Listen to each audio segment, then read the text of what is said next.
a shit ton. I've actually been reporting to Fair. work from my normal shift, so like I've been working a shit ton by my standard. That checks out. Yeah, Something about global pandemic, blah blah blah.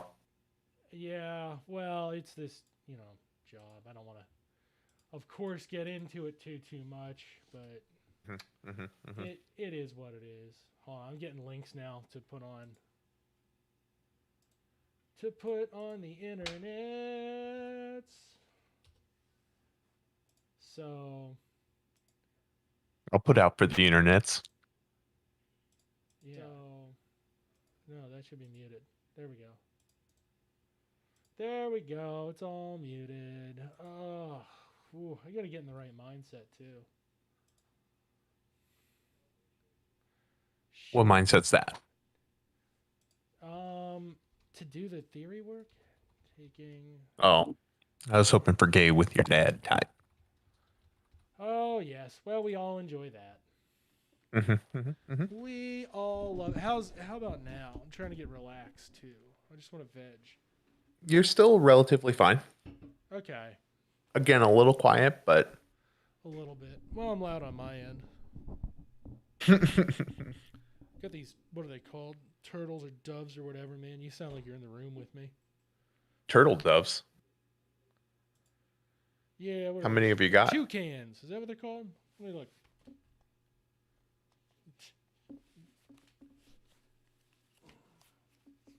Yeah. Who's watching me suck? Look at these things. Jesus Christ. Yeah, toucans is what they're called. That's what I use. There's my official gear. If you want to be like me, an old fat man who's invariably going to look like a bizarre cross between Slavoj Žižek and And Batman. no Mark Maron.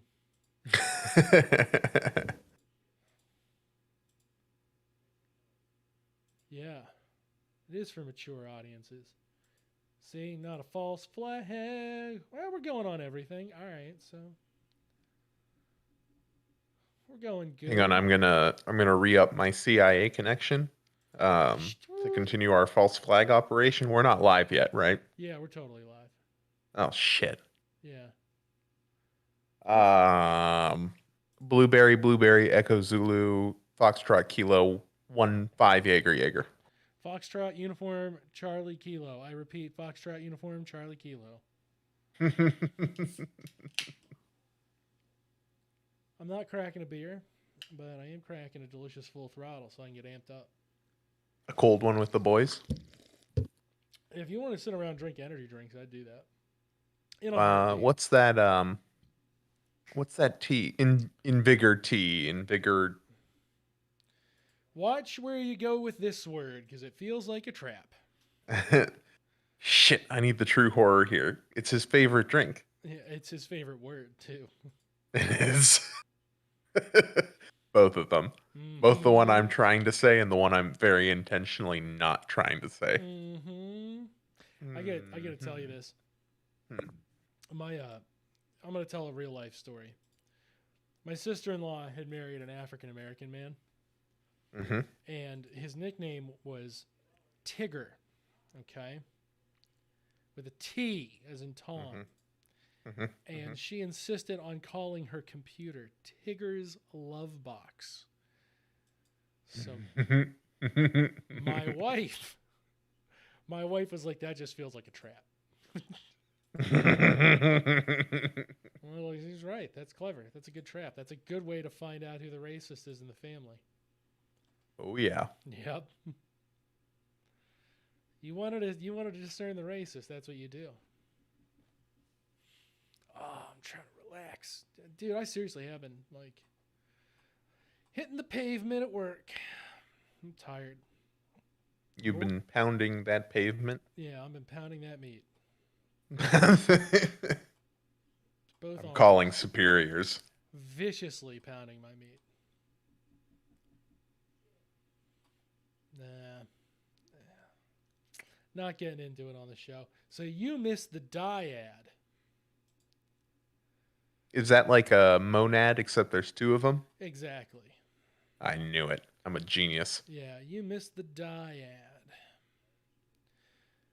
Now, um, less experienced listeners may have missed this, but I figured that out based on the prefix and this being the Dr. Dan Cohen's favorite word, monad. Monad, yes.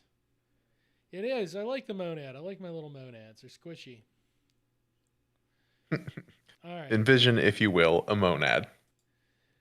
Picture, if you will, a singular thing, the monad. Yeah. Now, make it racist.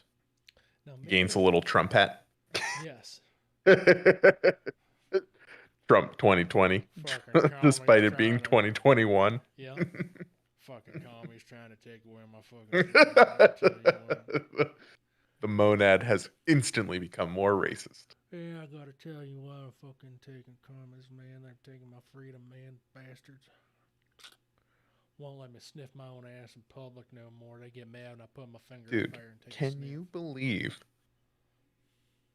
the fucking Tucker Carlson coming out with a fucking propaganda piece about June 6th being a false flag or January Absolutely. 6th being a false flag I operation? absolutely can believe that. Absolutely. 110%. I was honestly surprised my man had enough self control to not do it sooner. You're surprised it took almost a year? Yeah. I was like, damn, he might not do it. Shit. Oh, nope, there he did it. There he did the thing that I expected him to do. He did the racism Because he's trying to like outmaneuver Alex Jones. to get all of Alex Jones' sweet ad revenue. Well, in sales, yeah. Don't be surprised if he comes up his own like Planet Piss or some shit. Like, don't be surprised if he does, because like the man's honestly like my man building a very solid cult that he's going to be able to extract a lot of surplus value out of. It won't make him as rich as like somebody like Trump, who really could take people for a ride because he could take on Deutsche Bank, bunch of fucking morons. But and now they're in so far deep that they just can't help but keep giving him more and more. Yeah, well, addiction's a bitch, ain't it? Yeah, I suppose. You get addicted to junk, your ass is locked into junk, it seems. Don't matter what the junk is. You know, doubling down is a hell of a thing. Fuck doubling. I'm going to triple. Bingo. That's the Deutsche Bank motto.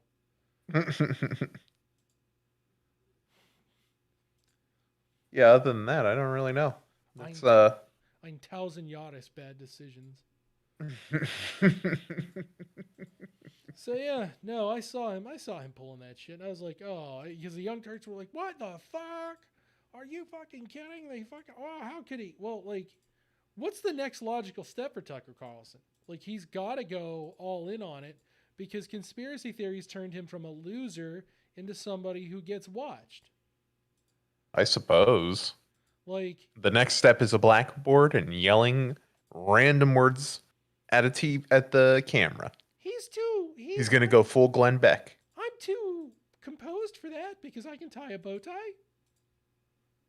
He hasn't worn the bow tie since Jon Stewart ripped it off his throat and spanked him with it. No, I'm sure he has. He hasn't. You've been watching it? Yeah, vaguely. I keep half an eye on conservative media as well. Oh, We've yeah. talked about this before. You don't feel like it has any value. I mean, like, the utility is like, what crazy are they saying? But since there's now no way to argue around their crazy, no, it has absolutely no value. You just have to dismiss them out of hand. I will freely admit to you, the amount of news I've consumed, both in the left, right, and center of the spectrum, has been negligible. Center news is absolutely dog shit. Because, like, I'm trying to think of a good center news, like, I was thinking NPR. Yeah, it's still, well, okay, NPR is like slightly better because they at least explain it and they at least, they're like not afraid to admit like this is open propaganda. And the show loves to make fun of me for watching NPR, or for listening to NPR, but at this point, even that I stopped consuming for a couple of weeks now. You're like, yeah, I want to stop getting beat up on. Well, no, it's more like I'm fairly busy and that's a lot of mental energy to devote to something that I don't actually give that much of a shit about. Yeah, you don't extract as much as you think about it. Like, the news itself is becoming terrible. I could come back now and I would probably not be surprised in any way the news stories that are being talked about. Like, oh no, another black person's been shot unjustly. Yeah. It's so shocking. Oh, that shit that's been happening for the last 20 years happened again. Oops, whoop a doop a doop. Exactly. And then the cycle. Then we start spinning the cycle and we go through And it to be again. clear, that's not obviously a validation of it, but a recognition that it continues to happen. Yeah, it's a recognition that spinning like through that cycle doesn't fucking change anything. Right. Oh man. The government's about to spend a lot of money. What a surprise. The government spending money. I'm shocked and chagrined. And they're spending it on killing people. Oh, you don't say. Killing No. people. The shine on my glasses is brutal. I'm just checking the video. I look really. Have you extra considered fat dimming today. your glasses? I have, but I'm not gonna do that. New, I better will option. Max out the shine. Get those anime glasses so that whenever people look at you in a photo lens, all they see is bright light coming off of the glasses. Yeah, I found when I don't lean forward, I look very Zizek, very dumpy, very fat. It's kind of beautiful. Way to go, Zizek. Yeah, dude, do it. Work that shit over, Zizek. The best thing Zizek says that he could ever find to sign would be a caffeine and sugar-free Coke, right? Yes, I'm in for this. I gotta go find this Coke. absolutely. And it's terrible. It tastes terrible. Where the I'm fuck sure. It's not I'm not purchasing it to drink it. We both know. Yeah. All right. So if there were gonna I be wasn't drinking Coke in the first place. All right. So, of course, if you are in chat and actually watching this shit live, go ahead and comment. Leave a. Leave a comment if you so desire to have your comments addressed live or as close to live as I humanly can do. I promise I will not be looking at the chat, but I also promise to respond whenever Dan looks at the chat. Yes. Jank does not have control of chat tonight. As it should be. Yes. The show is really becoming its final form where I'm going insane and I'm spilling that insanity out and victimizing all of you who are just here to make sure I don't off myself. I can't wait to be marginalized based on my race. Oh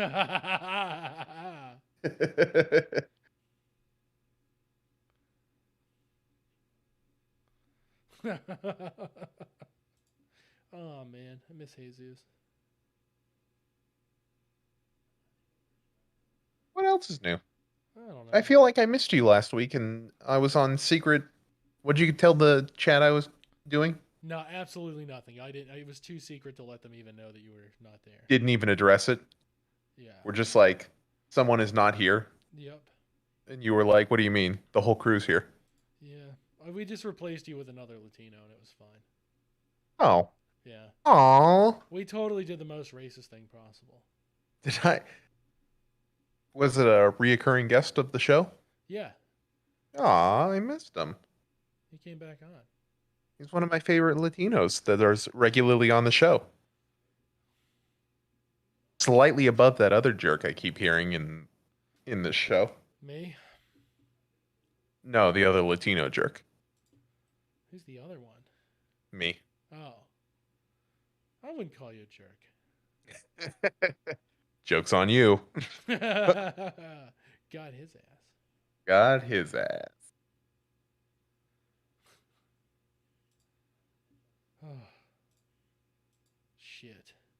Yeah, I don't know. We're gonna talk. Oh, I didn't finish my little picture too. I gotta finish.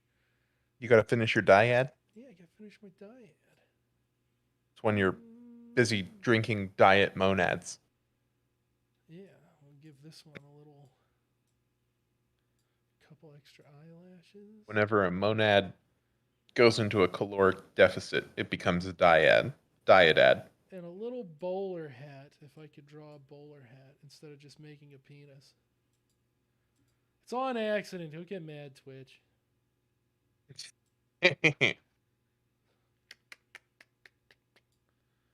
trying to make it look like a Clockwork Orange dyad. And there, he's got a little bowler. He's got the little, yeah. Put a little extra black on that eye. Now he's a giggity womp or whatever the fuck. I don't know. I don't give a shit. I'm ready to do this thing.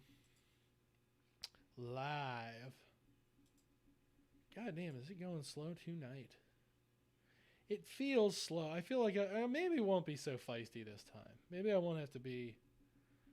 No, maybe I won't have to be so goddamn feisty. But, yeah, I got feisty last time, and I fucking lost it on the Libertarians. Oh, why? I mean, why this time is the better question, first off. Fair enough. Why this time? Oh, right, so in the relationship of the dyad, right?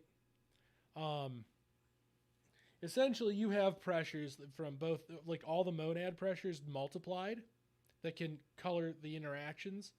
But then you also have information asymmetry. You have physical advantage, right? Like, you know, the running joke, Anakin, I have the high ground. It's actually a perfect illustration, right? I have something over you that you can't control for at this point. That's been lost and it's beyond your purview, right? So now we're in a different power dynamic by virtue of that having happened. Got it. And there's also the pressures of the social, the economic, and the political, right? The three broadly speaking camps of existence, right? The way things occur, and those the pressures they apply. Whereas, like, the libertarian ideology is that even in the dyad, you're absolutely isolated, which right there you run into like a mental schism that creates flow with all sorts of insanity. You have stared into the abyss in that manner. Yeah, if you accept that freely, right, you have just absolutely fucking thrown yourself into the goddamn abyss, and your brain is now fucking cheese. If you think literally in the event of interacting with another human being, right, that you're still both perfectly isolated, you have, like, your ideology has wedged into you such a level of insanity that it just breaks loose and all hell breaks loose. And thus a libertarian is born. And in that moment, a libertarian is created. Somebody who's so a libertarian gets its wings. Yes. Every time somebody falls for the insane trap, the libertarian is born. And that despite there being centuries of social pressure, you individually have full and complete autonomous control over your reality. Over everything in reality. Everything in reality. Yeah, so effectively your own reality. Right. So if we were playing, yeah, that checks out. Yeah, right. So right there, the fucking all the failures like arrive, right? All the failures are born out of that fucking failure to understand. Like the monad by itself, like when I'm sitting around my house by myself, that's about as pure a monad as I can possibly get. If I'm not on the internet, interacting with other people electronically, I'm not interacting with people in real life, not taking any phone calls, it's just me in my house, right? That's a monad. The moment somebody else is present, the dynamics begin. And to pretend that those dynamics don't exist to any degree outside of what we quote unquote voluntarily choose, right? Right there, the insanity begins. And they have to start like pulling shit out like, agreeing to not interact momentarily or permanently is still isolation, right? But those decisions aren't just is made. it? Because you're not, the other party can thrust that upon you. Right. The other party can just thrust it upon you. Right. You may wish to be left alone at any given moment, but you don't have a choice. You ever sit there? If I want to be left alone and someone starts flinging, piles of poo at me. Well, yeah, I mean, that's an extreme, but what if they come in and be like, the house is on fire? Like, I have set the house on fire. Even worse, Yeah, like, I have acted upon your will. Yeah. Right there, the infringement begins. Like, suddenly your little isolated reality no longer exists, as it never did. The fact that you weren't being interacted with is irrelevant. The potential was always there. right? Right. And that's like, the other thing they don't like, the other thing they seem to refuse to acknowledge is like, you have parents. You were born. You came out of another person's body. You I mean, did. I didn't, but yes, I could see how others may have. Yes. You didn't spontaneously gestate in the forest. You weren't miracled into being, right? The existence of your consciousness, the moment at which you became self-conscious, self-aware, aware of the self, right? And then by extension aware of the other is wholly irrelevant. That's not your birth. Right? The precondition for that happening is you had to be born. You had to survive. You were already locked into a relationship before you could ever begin to fathom the notion of the self, let alone the notion of the will. And certainly well before you could articulate it. Right.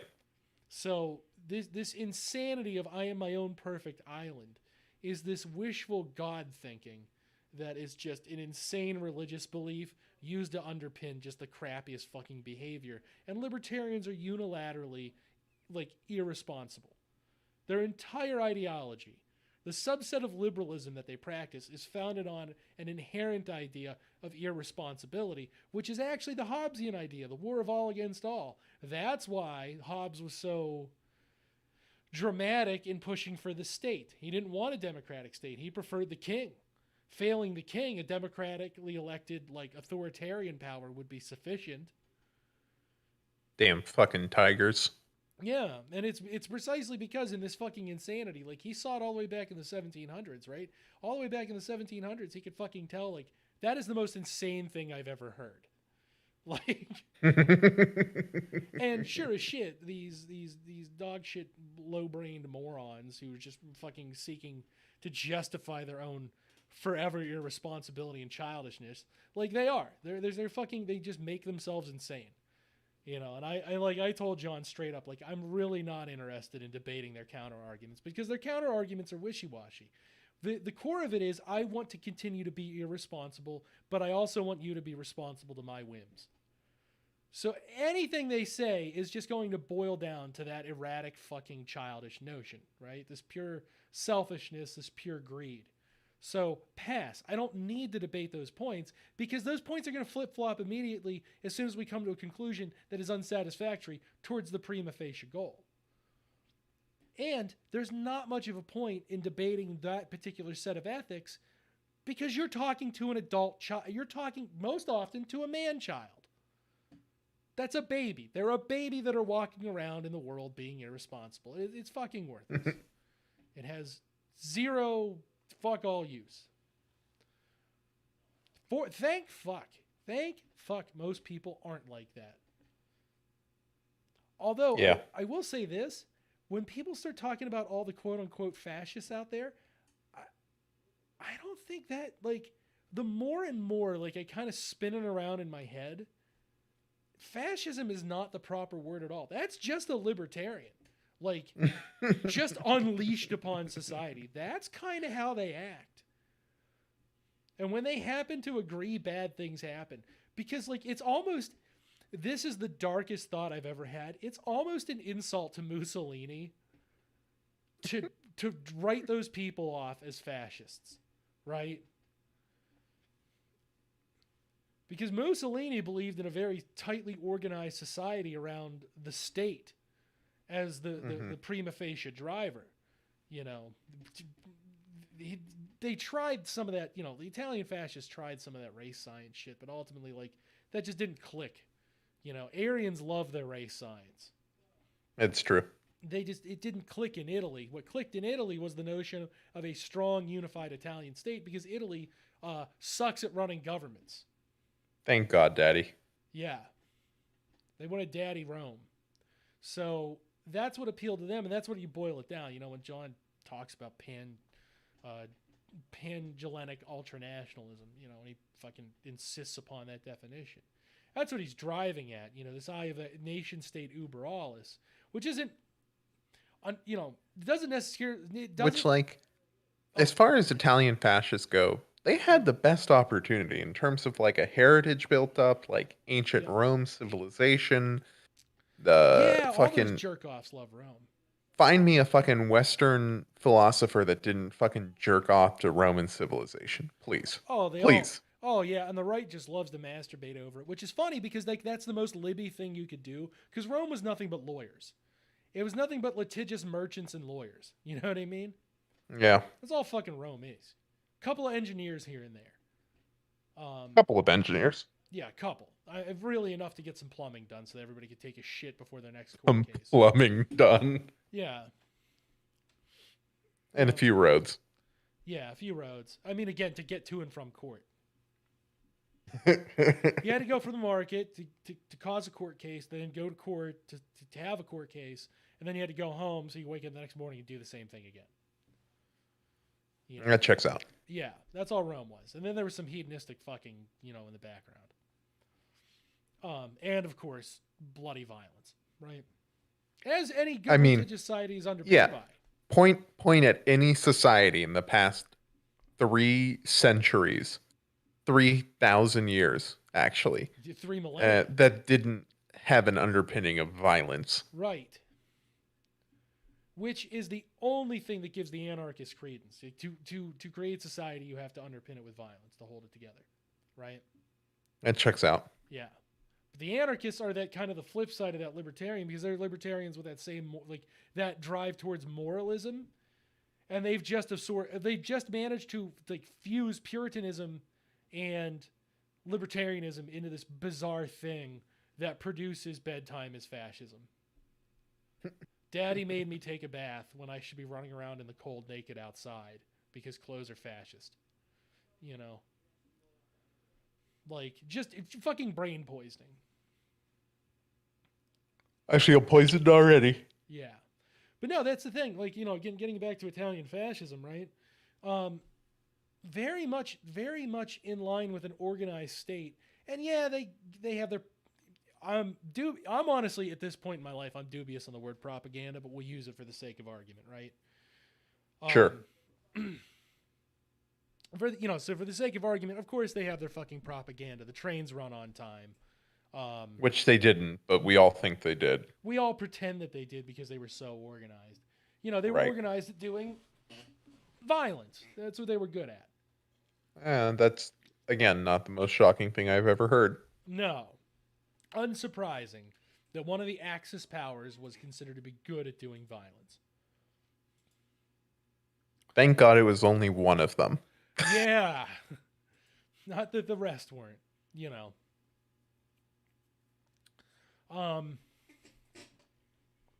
But yeah, that's a significant difference. These MAGA people just want to live in a world where they're coddled and live in a world where other people are responsible to their whim and whimsy and their erratic fucking delusion. Well, that's not a fascist. I'm sorry, that's not fascism. That's libertarianism. That's a subset of liberalism. Mm-hmm. It's liberalism with the erratic delusions, right? Liberalism has its own delusions. It has its own bullshit. It has its own ideology. But the MAGA chodes, they're just libertarians. They're just racist libertarians, which is a perfectly compatible thing. You can absolutely be racist because you're reducing everything to consumer choice and specifically selfish demand. Well, if you reduce and the to that, consumer doesn't choose black people. Yeah, that's all that boils down to. That's just erratic baby-brained bullshit. Yeah, it's not racist. They just don't like black people. Duh. Right, yeah. Duh, I didn't pick them. I picked Pepsi. Maybe next time I'll pick black Pepsi. I don't know. Yeah, I picked white Coke, not black Pepsi. Deal. Cope. Seethe. Right? That's what you're dealing with. These are just libertarians. Yeah.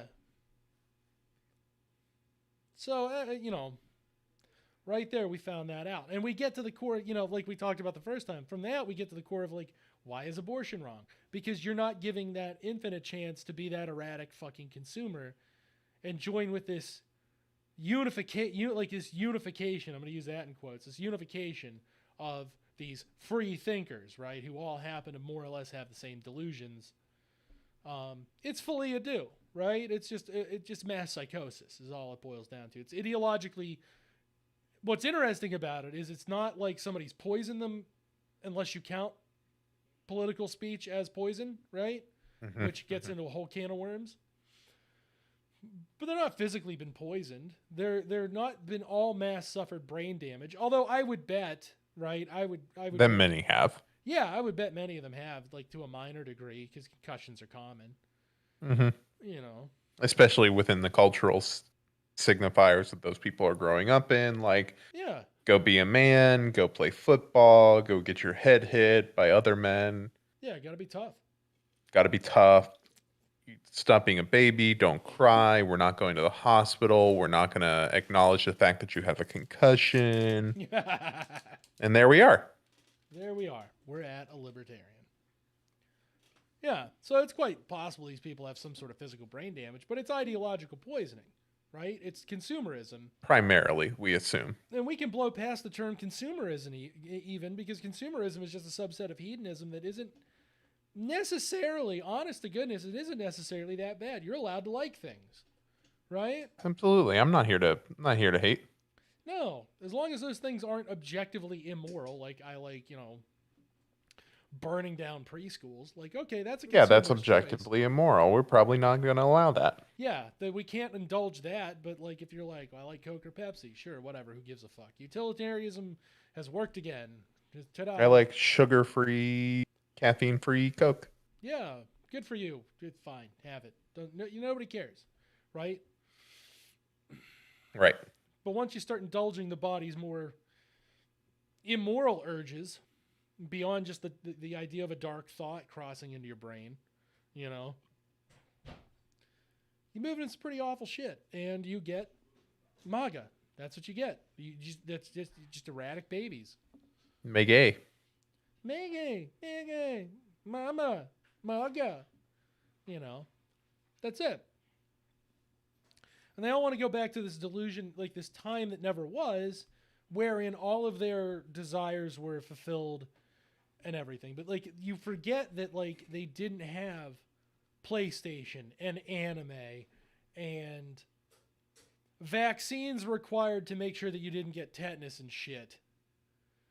You know, you forget that they don't have all these conveniences of the modern world. They don't have all these machine file tools. All that shit had to be done by hand, even in the 50s. Right. For as Primarily. for compared to human history, as advanced as the 50s were, and technologically speaking, I would be willing to argue from like 1946 to 1965, that's a fuck ton of leaps. Yeah. You know, but ultimately, like compared to today, get out of town. You'd rather live today. It's far more comfortable. So like, Obviously. they have this fake vision that the world is the world of 1950, but you know, or they want to go. Excuse me, they want to extract this world and supplant it over 1955 and live there. It's not fucking happening, pal. Not fucking happening. You better work your ass on a time machine instead of parading around the fucking streets with your khaki pants, bitch. Get yourself a physics degree, son. Figure out why you're an idiot. Yeah, well, you're gonna need that goddamn physics degree to build that fucking time machine, aren't you? Probably. Learn to weld and code, my friend. Get on it. You know, most of us want to advance forward in the linear progression of time. Nope. They want to have this fantastical vision of 1950, but with like, you know, all the shit we have today with like supercomputing power. Nope. Sorry. Well, they Shit's figure they can get it right if they just go back this time. Yeah. No, but if Like, I we won't take make the the same AK-47 mistakes that we fundamentally continue to make. Yeah. If I bring the AK-47 back, if I do it, hey, fuck off. Fucking insanity. But yeah, we fall to that. You know, we just established that libertarianism is essentially a religious ideology, which is why their belief is so fervent and so contradictory, right? They've replaced God with the market, which we've said before. It's just we've arrived at the first form of proof, which is what is their notion of free will? What is their notion of existence, right? Mm-hmm. Same erratic bullshit. Moving on. Boring. Boring. I agree. You know. Give me a Myriad. Goddamn right. What time is it? 10? Oh, 15 10 minutes. o'clock? 15 minutes till we get into it. Fuck yeah. Fake. But yeah, so I don't know. Is anybody else jumping? I don't know if Gangsta is. Michael Jordan Peterson is. Excuse me. Let me get his name right. I know John's not. Drew's a wild card. Who knows what he's fucking doing?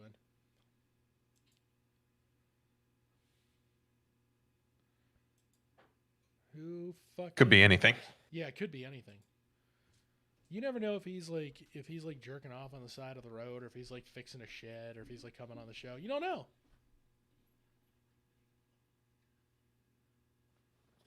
What? No. What's up? Let me see if he texted me.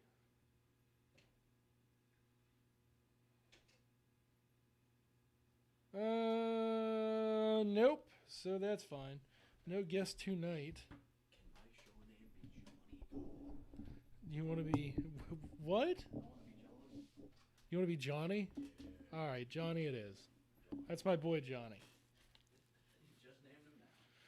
Named after his father, John Sinclair. John's not man enough to raise a child. I am. And we're black. Back. Wait, back. No. Cenk, you still there?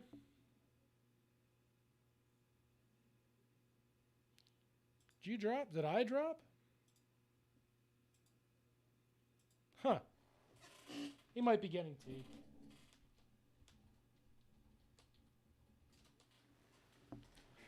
Oh my. Alrighty. I've given the pup the traditional pre-show bone and water. All right, I'm dropping in Discord too. 13 to go. We're going to talk about the Myriad, named after one of our Discord chat tiers. So I like the term. Myriado. Yeah. I do like the term. Yeah, I think it's the most appropriate here. There's actually like triad would be next, but I mean that's once we've moved to 3, we're kind of done here. Once we've moved to 2, you're done. No, interestingly enough, I don't think so. Right? Well, Without you're correct. I apologize. Once you've moved beyond 2. Yeah, and it's the reason because you can't have an in-group or an out-group. You know what I mean? One does not make a sufficient group. You just have a monad then. You just have the delusion. But at 3, we can start in-grouping and out-grouping, which I'm spoiling. Spoilers. Spoilers for don't tell 12 minutes. Don't give the game away. No. Jeez. Then what's the point of watching the main show? Right. That's where you get into all the interesting shit when it comes to free will. What happens when you introduce society? That's what we need to start thinking about. It's a little mermaid. It's a little mermaid. My daughter left here. Bonnie Cohen. Honey Cohen. Bonnie. Ann and Dan, Johnny and Bonnie. I like it when they rhyme. Make it easy. Yeah. I gotta tell you, if I were to transition, I would totally become a rapper immediately and call myself Transmission.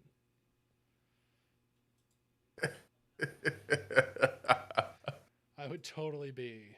It's such a fucking dad joke. Yeah, I would be Transmission. That's such a good ass dad joke, though. Ah! Hit myself in the fucking head. There's no bad dad joke. Not really. Not really.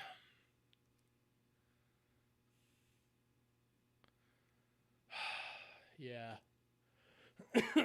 I'm ready for this, and I'm ready for the shit fight to start. I have a feeling I'll say something tonight to start a shit fight. But what I want to get over is the limitations. I want to get over the limitations of liberalism. Because I feel like no matter how hard I try, we're just trapped in an invisible fucking barrier that limits thought and action, and we need to start thinking outside of it. Well, that's because I've limited you in this invisible barrier. Yeah. Capitalist Realism. Mark Fisher, motherfucker. Good book. 80 pages of learning.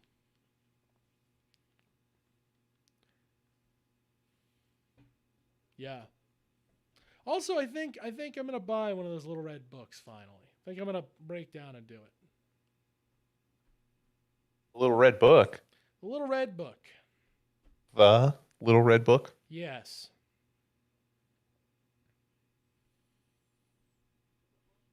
I appreciate how much ideology is loaded in those little sentences. They're just physically timed. Decent amount. Yeah. It's very fascinating. You can really start extracting things from it. From where I'm sitting, a completely alien mindset. I also wouldn't mind reading the Kim book on Yucca. Wouldn't mind reading that. The one I'll be honest, the one thing I'm most curious to read is the actual Nazbol writings of that fucking Dugan guy. Fucking weirdo. That's what I'm most interested to see. I want to see on what axes he married that shit.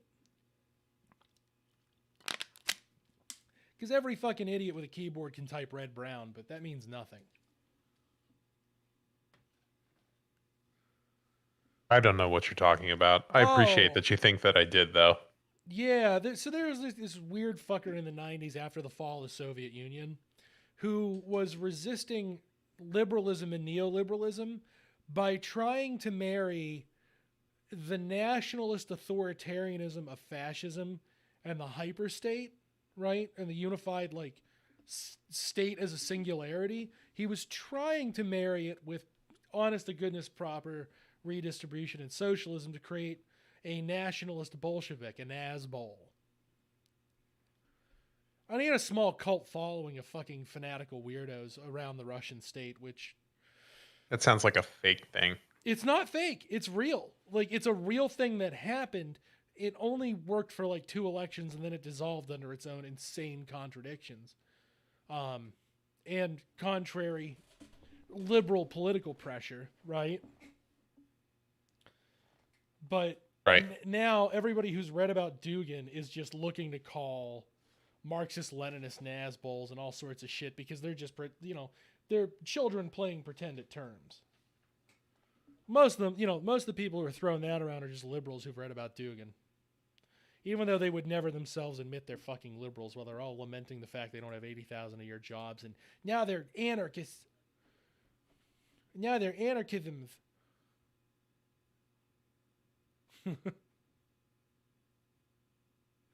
I'm doing an anarchism. I'm doing an anarchism because I'm mad I graduated college and I didn't get an 80,000 a year job at a middle management firm. Come on. Grow the fuck up. That's my requirement. Grow the fuck up. Either do a real anarchism or shut the fuck up. But you're not. The reason those people aren't Kamala Harris voters is they got burned in the competition. There's my hottest take for tonight. I promise you. Oh, I'm so excited. Yes, you're like, no, he's lying. He's just getting warmed up. This is Dan Cohen attacks other leftists for 3 hours tonight on the Sons of Trier.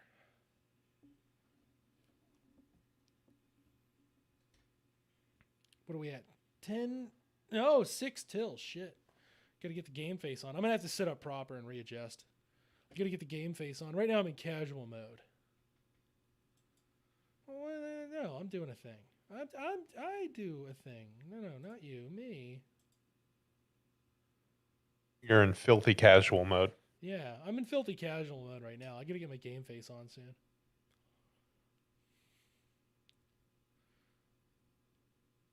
That was me in full. I should have shrunk that sooner.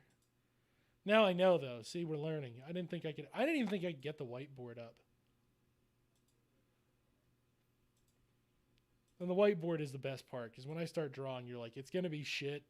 It's gonna be both relevant and complete dog shit when he draws, and it's gonna be funny as a result. Always look forward to it. Yep. Who in the fuck is watching us on Twitch? I am. Oh, are you? Yep. So it's just been you the whole time. The whole time. All right.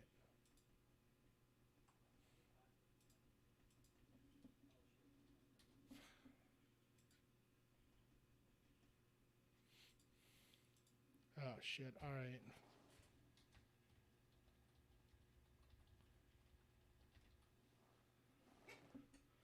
And that's going to be the final tweet, and then I'm just going to get to the fucking business. Because either way, I want this fucking content done.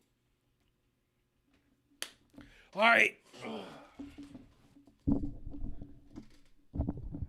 Let's get into game face mode. Let's do it. Rolling shoulders back, touch my penis. All right, we're good.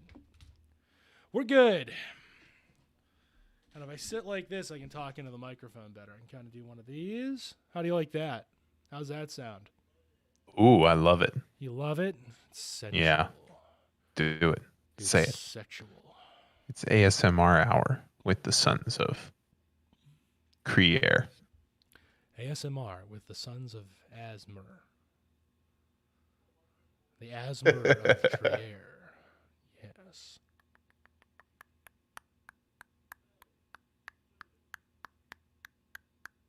Fuck it, we're starting now.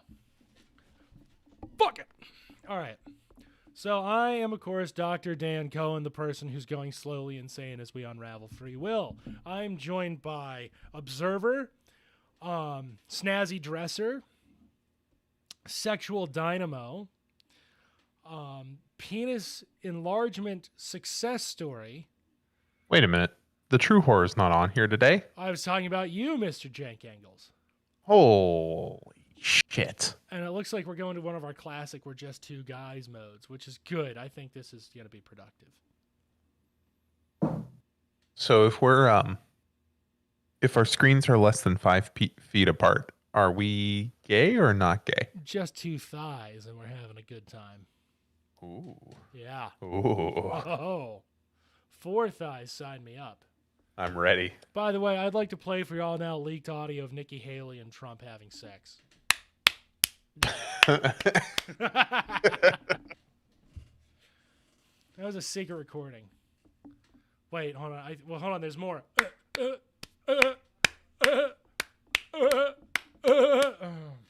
Yeah. Disgusting thought. Very dry, slappy sex. Yeah, it's more like that. That's about right. Because you got the jiggles, you got the fat jiggles. You know what I mean? So the wave moves throughout the thigh and then back down as the next wave cuts through it. Yeah, that sounds about right. Hold on. Yep. Yep, that's the sound. That's what happened. I'm surprised more. Just before we actually dig into the meat, are you surprised more libs haven't just picked up and ran with that ball? No, they play too good a high ground. Well, they constantly talk about him fucking a porn star, how his wife's a whore, right? But then Nikki Haley is legitimately assisting the president in cheating on his wife, and they're like, nah, that seems fine. That's legit. Is it just that checks out? Is it just because Nikki Haley, when you boil her identity down, it is just rich PMC woman? Is that why they're loath to say anything? Yes. Is that what you think? Because that's kind of what I think. Because that's a soft toss story to just be Nikki Haley was Donald Trump's private slam pig for his old disgusting sex, and no, nothing. These people could not be obsessed more with his tiny penis or him fucking Stormy Daniels or fucking Karen McDougal, beating his wife, all that shit they were obsessed with. But this happened during the presidency. They nailed Clinton for this, for fuck's sake. Nope, nothing. Nothing at all. They do not give a shit. They do not give a single shit. Don't even care. Because they like to think that they are better for not giving a shit. Which is insane. Because, and blatantly untrue. Yeah, you would have been better to not care about all the other affairs that happened before he was claimed to be, the moral standard of the entire nation state. Right. You would have been on ideologically firmer footing to be you can't claim to be a party of family values while Nikki Haley and Donald Trump are both having affairs on their respective partners, and it is just objectively the most disgusting sex a human has ever had that wasn't rape. Ever. And like people used to fuck in mud as the standard and dust with like fleas and shit everywhere. No pesticides to clean that shit up. So, yeah.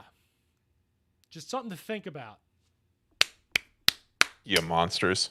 Yeah. Get on that shit. The ideological inconsistencies is exactly what we are going to fucking break through eventually. We'll figure them all out. Every erratic, fucking insane behavior. But tonight, let's go back to free will, huh? Let's do it. Who doesn't love a good free will? Who does not love a long, dry theory lecture on the internet from a man of dubious credentials? I mean, that's where I look for all my theory lectures. Well, listen, you were a fan of Jordan Peterson once upon a time. Respect the game. That's not true, but okay. You have a I refuse to allow you to say that and pretend like it's true. You have a jar in your basement with a Jordan Peter figurine, and it is cloudy for unknown reasons. These are all true facts, so I'll let you all be the judge of what. I mean, that in particular is true, but that has alternative reasons. Alternative reasons. Yes. It's like alternative facts. The listener to interpret the facts, as well as this following fact, that Jenk was once the most downvoted person on our cum tributes for that precise jar as to what he was doing. So, let's get back into... Listen, it only happened like 5 times. 500 times. You notice how he didn't argue that number? I got dirt on everybody on the podcast. And that's not even the dirty stuff on Jenk, let me tell you. All I'm saying is JFK, more like with Jenk around, JF down. You know what I'm saying? You gotta watch this one, he's a killer. Get it? It's an assassination joke. We're definitely getting kicked off of Twitch. We're talking about assassinating a man who was assassinated before we were born. I think we're fine. I mean, no reasonable person could argue that we were actually. That's why I have the perfect alibi. That's right. And we haven't even talked about your doctorate in theoretical physics. Dun, No. dun, dun. Dun, dun, dun. Dun, dun, dun. Or that strange machine in your basement that takes you through time.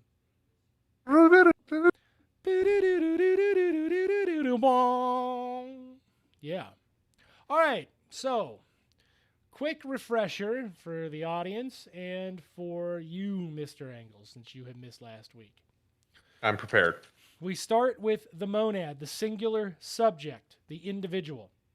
The individual has, starting with their own body, psychic limitations, ideological impairment, physical brain deformity, past trauma leading to what we typically call mental illness, diseases of the mind, we have diseases of the body, we have disfigurement of the body, and we have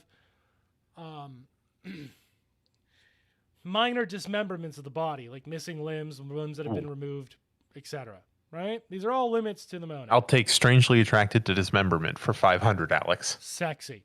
Now, beyond that, we have geographic factors. What is around the monad informs what the monad can and cannot do. Can't make iron if there ain't no fucking iron around. Easy enough, right? Sure. Simple. The resources of the natural world are limiting to the monad. If there's no air for the monad to breathe, the monad dies. That's why we have to, in space, we have to encapsulate ourselves in something where we have trapped oxygen and have a way to refine it, to recycle it from CO2. Because that's it. That's all the air we have. Once you're in space, that's it. No more air. Game's over. We have nothing left. So, we also have the limitations of the laws of physics. Distance plays a part. Time plays a part, right? What we do now affects our future self. What we have done affects our current self, right? What Mhm. has happened influences us. So we move to the dyad. Now the dyad has all those same problems, but it's now two monads interacting. In those interactions, we have new issues. We have the dynamics of the social, the political, and the economic, right? Those three realms motivate those interactions. We also have the idea of information asymmetry, right? If I encounter the other person in the wild, I have now made a dyad. If they don't see me, they don't know they're part of a dyad. And that could be the difference between life and death for them. Likewise, if I'm in the wild and somebody sees me, without my knowledge, I'm still just a monad. I'm just dicking around in the woods. But the dyad, in that dynamic, the person who has the informational asymmetry, has an advantage over me that could compromise my free will without me being prepared for it. Or you could just end my life. I can not just go beyond minor compromises to free will and just kill me, right? And the influence that the dyad has, the influence that the individual monad has in the natural world has an effect on the dyad. If I find the diamonds in the wild and I take the diamonds, then the other member of the dyad has no opportunity to take those diamonds, right? So Right. far easy enough. But we also have the problems of communication within that, right? How do we communicate with each other? How do we convey information to overcome information asymmetry or manipulate information asymmetry? So the dynamic of communication between one another is now born, right?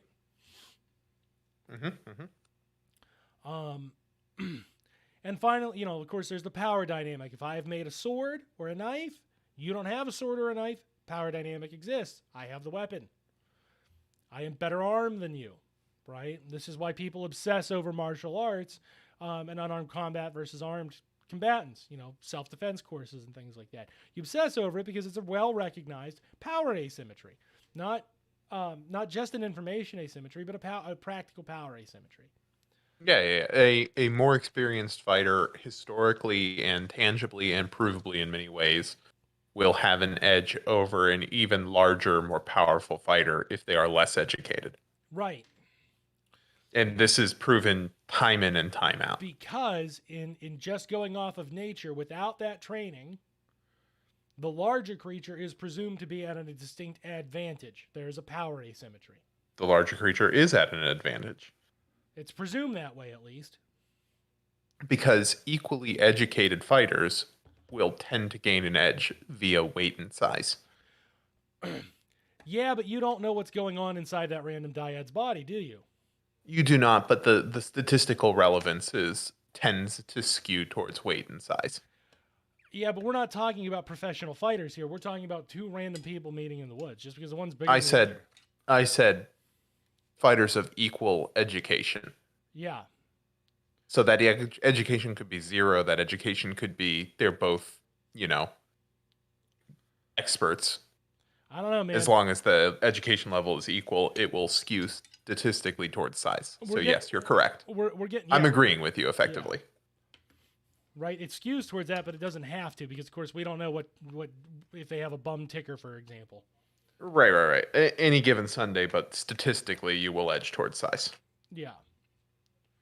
Note the word edge here, both for the sexual connotation and for the practical application of statistics. I mean, any opportunity to use that word, obviously. Fact. We're philosophically edging right here.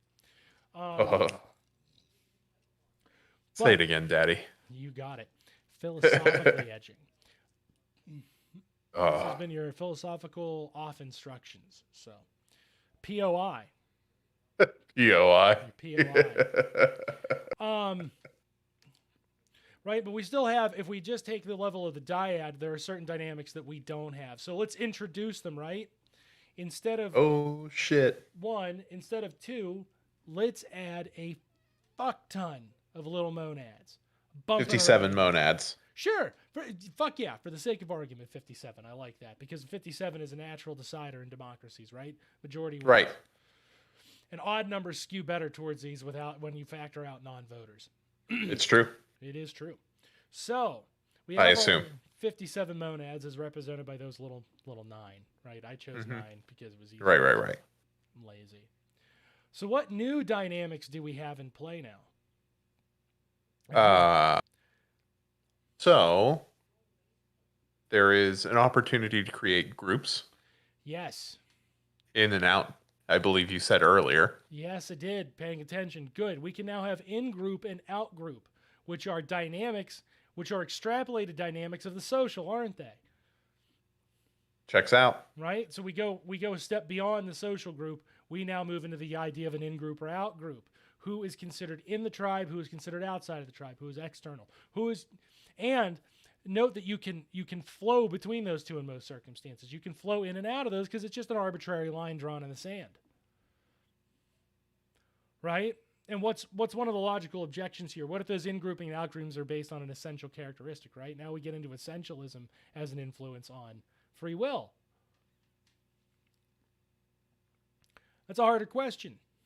It is. I hate hard questions. I know. If we take the traditional liberal answer, right, those essential characteristics are defining of the monad. And to some extent, that's kind of true. It's unavoidable, right? Skin coloring, you can manipulate it with tanning agents and things like that, but out in the wild, kind of is what you are. That's how you look. You don't decide that. If you've been disfigured, right? If a limb has been removed from your body, that's a visual signifier.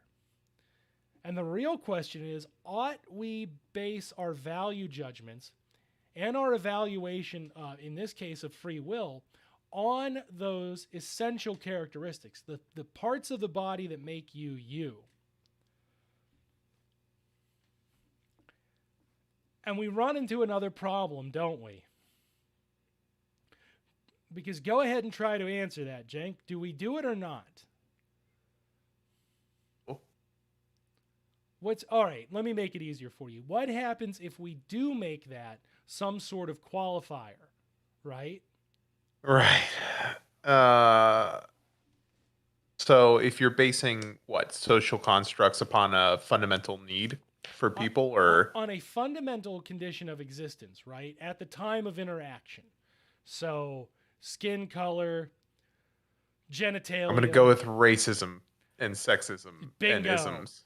Bingo. If we take that option, we can make decisions that lead to a free will that perfectly permits racism, sexism, right? And that tends to be the liberal line, that you are free to choose those options, isn't it?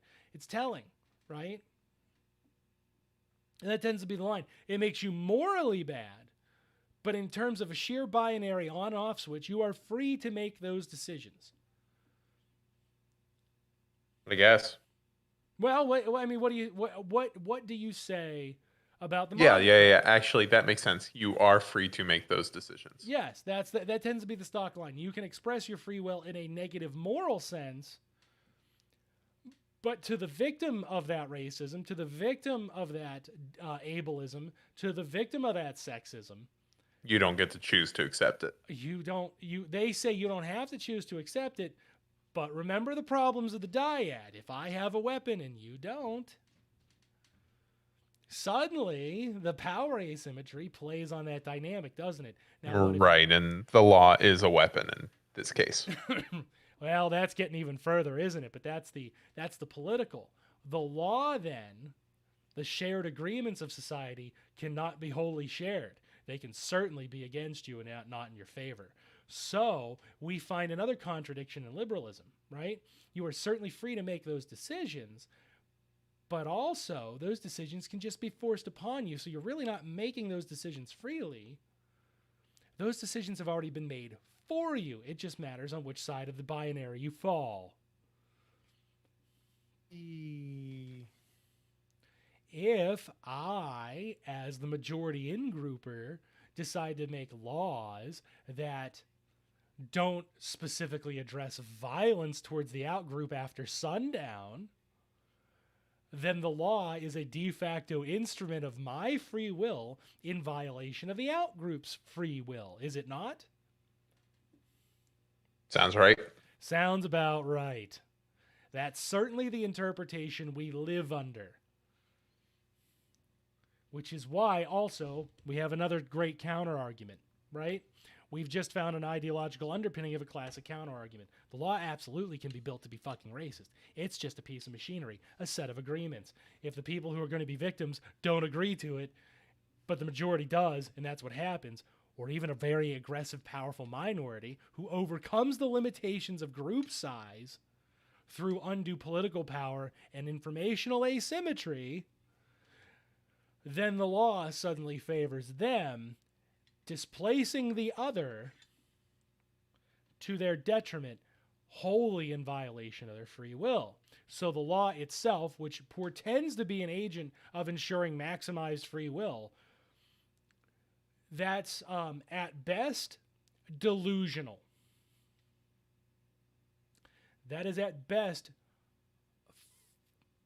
a delusion. You're just playing pretend. You are just trying to cope now. I'm going to take out one round of my chew and put in another. I'm getting into it now. Now let's explore the other side of that, right? What if we totally ignore these essential characteristics? What can happen? I'm going to go with still the ism. Interesting. Why? Well, I mean, again, for the same reason that the original does happen, it's not about both parties. Both parties have to, by definition, accept it. If one does not, the ism can continue. It can continue. Well, or are you assuming, let's assume that both parties involved have declined the ism, right? Right. Okay. Let's say for the sake of argument, everybody unilaterally makes a decision. No more essentialism. We're done with that. We're going to totally ignore essentialism. Every man truly is on his own, right? Every human being on their own at equal value. Tell us what happens, Dr. Dan Cohen. Well, I want you to think very quickly for it where I'm about to say. Let's see if you can cut me off. Now, I don't bother to build wheelchair ramps. Oops. Oopsie. That's on you. That's, well, technically it's on the person who needs a wheelchair, isn't it? Right, that's what I mean. Because they, too... The person who failed to build the wheelchair ramp says, that is on you. Yes. I'm not in a wheelchair. I can still get up. You are just as equal to me, so you can go ahead and build that fucking wheelchair if you want it so badly. You can build that wheelchair and you can build that wheelchair ramp. And if you can't do it, tough shit, dude, we're equal. That's what equality means. And yeah, if I wanted it, I'd just build it. You know, if I wanted a wheelchair and I wanted a wheelchair ramp, I'd fucking build them. My legs work, so I just go up and do it. So we just arrived at another problem, isn't it? Unilateral equality fails that check. It does not actually enhance free will, because the isolated monadist subject is still stuck on their own within the framework of the society. Now, in the dyad, right, I talked a lot about the negatives, but what is one of the things of the dyad that could be construed as a positive? Let's take a step back. What's one of the things, we covered this last time, but I want to see if you can arrive at it. What's one of the things that can be construed as a positive? If you think about what two people can accomplish versus one, what's one of the things we could do? I mean, you can do more. Like, you can coordinate. You can expend more shared labor power to accomplish more, can't you? Absolutely. And I can expend my labor I power. cannot lift a 120-pound rock, but I can lift a 60-pound rock, and you can lift a 60-pound rock. So between the two of us, we can lift a 120-pound rock. Right. We can express our labor power together. Or if I'm stuck in a wheelchair, you can help me by building the wheelchair ramp and building my wheelchair so I can get in that. Now I can help push you off of... Oh my God. Oh, wait. Yeah. Now you can help me get into the building, and I can help you with work tasks inside of the building, can't I? That I couldn't before. Yeah. So we can share. We can cooperate and share our labor power, right? A collective, almost? Not necessarily collective. This is just minor cooperation, if you will, between two people. But this is sounding dangerously close to communism to me. Is it now? Let's try and ruin this somehow. Go for it, right? So where are we stuck at, though, in the free will? We can't say yes to essentialism. We can't say no to essentialism, because in either scenario, we end up in a situation where it's dangerously easy, if we take a blanket statement, to then just go ahead and do the outgrouping that is destructive towards a portion of the myriad, right? We start knocking off people. Or certainly start devaluing human lives, right? And we certainly abrogate their free will. Mm-hmm. So the trick then, logically, is going to be navigating those waters in such a way to maximize the free will of the group. That's what utilitarianism thinking would lead you to believe, right? If everybody makes enough positive decisions, it'll outweigh all the bad ones. Everything will turn out fine. That's the hope, I suppose. That's the hope, you suppose. Can we think of a set of positive affirming decisions that could lead us to a bad consequence then? Maybe that is. Maybe utilitarianism is sufficient to explain free will, right? If I make a positive decision to build a house, I can put people inside of the house, or I can live in the house, and now I'm not out in the inclement weather, right? So my survivability odds have increased, right? Right. Let's take our one differently abled monad. We'll take our wheelchair monad again for a spin, if you will. Pardon the pun. Mm-hmm. So now I can pull them out of the cold. They're now sheltered from wolves, right? A wolf can get through a wall, but a sufficiently sturdy wall, a wolf really can't get through, right? We can build a house that has enough stored labor power in it to protect that person from wolves. So far, that's two positive decisions, right? Yep. We can give them some sort of functional work task. I don't know, whittling wood into forks and spoons and other various utensils that we can just bring them wood and bring them forks, right? Or we can bring them knives and forks and they can create wood products that we can then pick up, right, from a window or some shit that's at their level. So now they can contribute to society too. They can repay that, right? And so far, these are all positive decisions, right? They're not useless. Certainly not. They can expend labor power to help everybody. We have expended our labor power to help them. So far, we have a mutually agreeable society, right? Everything's golden. Anarchism is working. Everything flourishes, right? Now, the other 8 of us want to move. Well, we could just as easily make a positive decision to not disrupt their life, couldn't we? we could. And what have we done? We've abandoned them. Oops. So we can't unilaterally presume that a positive set of decisions will always lead to a good outcome, right? We just negated that with 4 decisions. Because we know travel's going to be hard on them. It's going to be hard on the group, and we know they're protected. So it's not a non-positive decision to leave them be protected. But now they're left to fend on their own inside of a building where there's no food. Eventually they're going to starve to death and die. That's not an outcome we want, people. So we can't just rely on filthy utilitarianism to arrive at expressions of free will or the optimum expressions of free will. Right? Presumably, we want to keep that person included so they continue to express their free will and contribute. So within their sphere of influence, it might be limited because of the physical factors, but they can still express their free will and influence their world in a positive way. If we abandon them, that sphere is violated. And it's precisely not because we've done anything to their sphere. It is precisely because we isolated their sphere. We left them as a monad. So we find in the liberal definition of free will, the monad as the maximum form of the expression of the notion of free will is actually also, paradoxically, the most limiting expression of free will. So that's kind of a massive fucking problem for our notions of free will, isn't it?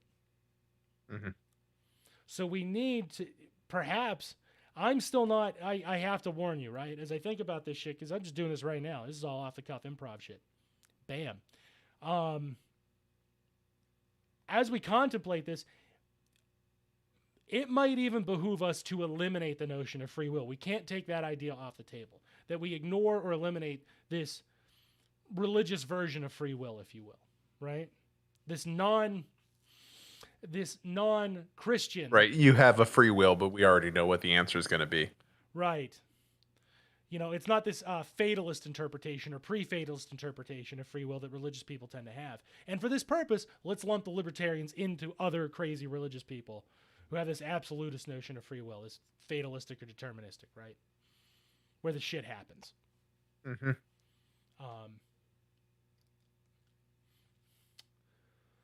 So, we've arrived at positive decision-making can actually still violate free will. We've arrived at essentialism, either by pure anti-essentialism or pure essentialism will eradicate free will for some. Not for all, but for some. As long as they're in the in-group, out-group. The social dynamic will cause some people to lose the ability to master their own free will and express themselves. So bringing this back around, right? What other problems can we have with the myriad?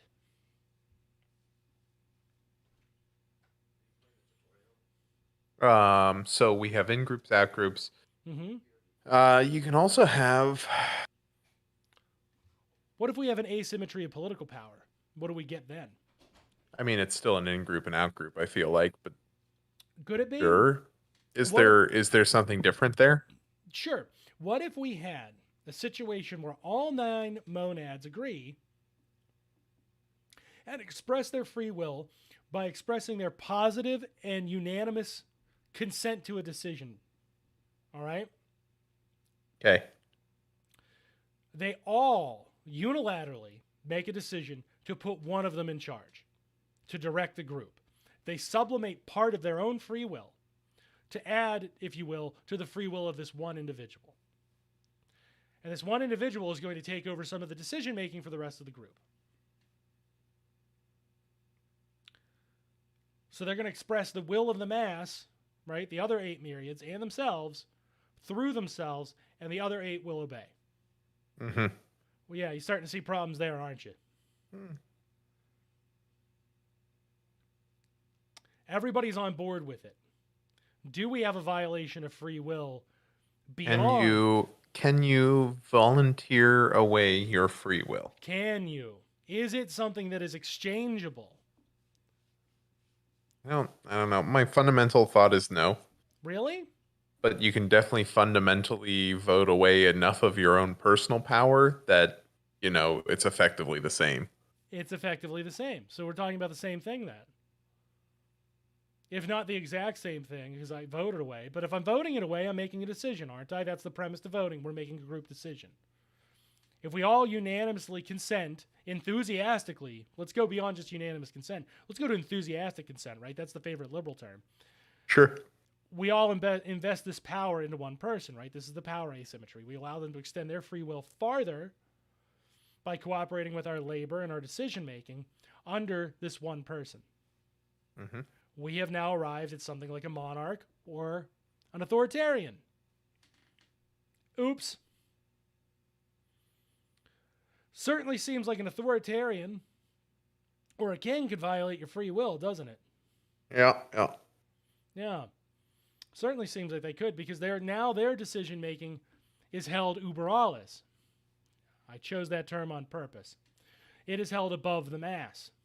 It is held as a higher. It is held as a higher thing than the decision making of the masses, such that later dissent, is overridden. You already agreed. Remember how we have the chronological problems? Rearing their ugly head again, aren't we? And I'm sure you know what kind of examples we can go from there, so I'm going to skip over those, right? There's some pretty obvious ones in the 40s. If you can't figure it out... I can think of a few. Yeah, I'm thinking about 6 million. Oof. Oof. Oof. Right? I'd say it's a little too on point, but it's more in the box, thinking in the box. Yeah, we're pretty strictly thinking in the box and in the chamber. That ideology is loaded and spreading. But that's what we arrive at, right? The power of that in-group. Because just as easily, from those 9, we can have another 9. We can still have an in-group, out-group dynamic, no matter how big we make this. And the dynamics of the in-group within the in-group have their own in-group and out-group dynamics. The more you get, the more various in-group and out-group dynamics you can have. Sure. This becomes your notion of subculture and culture, right? It's not hard to figure out. There's 7 billion of us. How many different subcultures are there? At least one. Yeah, at least one. Somebody right now is an outgroup. Yep. So we've eliminated, so far, the libertarian notions on this bullshit, right? This erratic, childish form of expression of free will. We've eliminated the liberal notion as being logical because it's born out of an inherent paradox, right? We've eliminated the notion, of course, of unfortunately, along the way, what is called unanimous consent, because unfortunately, unanimous consent is not unilaterally good as an expression of free will, because you can unanimously consent to some pretty terrible shit. That still certainly harms others' free will. Now, I suppose there is one caveat, right? There is one caveat I have to say in all of this. It's that I value the idea that I can express my free will and you can express your free will within a reasonable standard, right? So when I decry these other things and say, oops, that's bad, I am making a purely moralistic judgment. That's a judgment I don't want. That's an ethical judgment, people. The ethics of erratic, selfish behavior, the ethics of consenting to authoritarian tyranny, those are both bad things. If you don't hold the same base ethical judgment, then those are sufficient answers to the free will problem. Just like if you believe in fatalism or pre-fatalism, excuse me, no, that's right. I'm real tired. If you believe in those things, right, the things are preordained, essentially both forms of the preordained notion, right? If you believe in those, that's a perfectly sufficient answer to free will, that everything is haphazard chaos, and yet it is all preordained chaos. So whatever happens, happens. Have at it, Haas. Good luck. Which is a pretty shitty, childish definition because, of course, if you follow that definition, then all your rapes and murders are perfectly fine. You're good to go. Because, you know, we knew they were coming anyway, right? And even if we didn't know they were coming, doesn't matter because you did. There's a plan for it. Yeah, they're already planned out, so there's really no free will. It doesn't matter what you do anyway, right? In that you find a type of free will absolutism. I was supposed to do this. What's that? Oh, yeah. I was supposed to do this. I was definitely supposed to walk up behind President Lincoln and pull that trigger. So it's all gravy.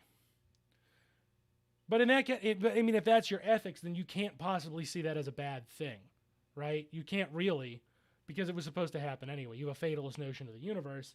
Ergo, whatever erratic bad things happen, you not only should you not care that they happened, but you also shouldn't give a shit if you engage in them, right? Or if you're the victim or the perpetrator, or just an arbitrary bystander.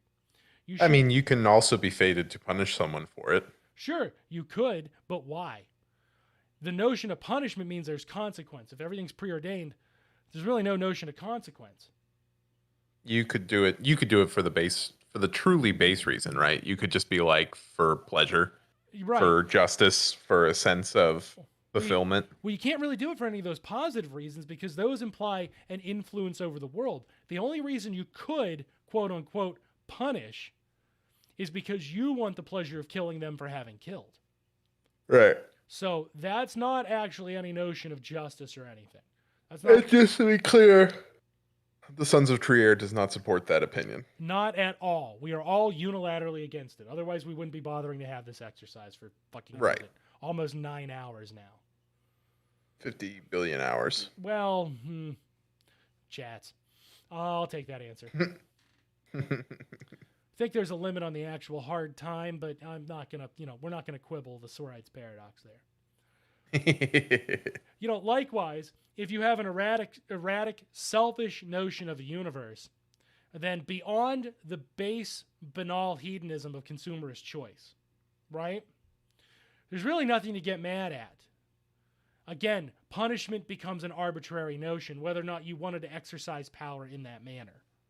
There's no positive notions of ethics because the way you're enacting ethics are, I dislike that, so I'm punishing it. It is not that it serves a higher order or higher value or a higher purpose, which justice portends to serve as a concept. It is just the erratic notions of, I didn't like that, I like that, so that's fine. Fuck that. which, if you'd like to know more about American politics, there's your fucking answer. That is the American political dynamic. Two parties arbitrarily picking sides in a culture war, arbitrarily picking sides between national and global capitalism, arbitrarily picking an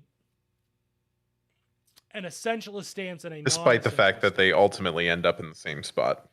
Well, they are operating from the exact same spot. When people talk about them being the same, what they're talking about and don't tend to realize is they both have the same notions. Oh well, whatever happens, happens. Yeah, well, that's not the American liberal and American conservative positions. But we got somebody in chat, sweet. But it is the dynamic they both operate thereupon. Whatever our petty preferences are momentarily define our moral characteristics and our moral definitions of the universe. Which, again, is a petty pile of bullshit.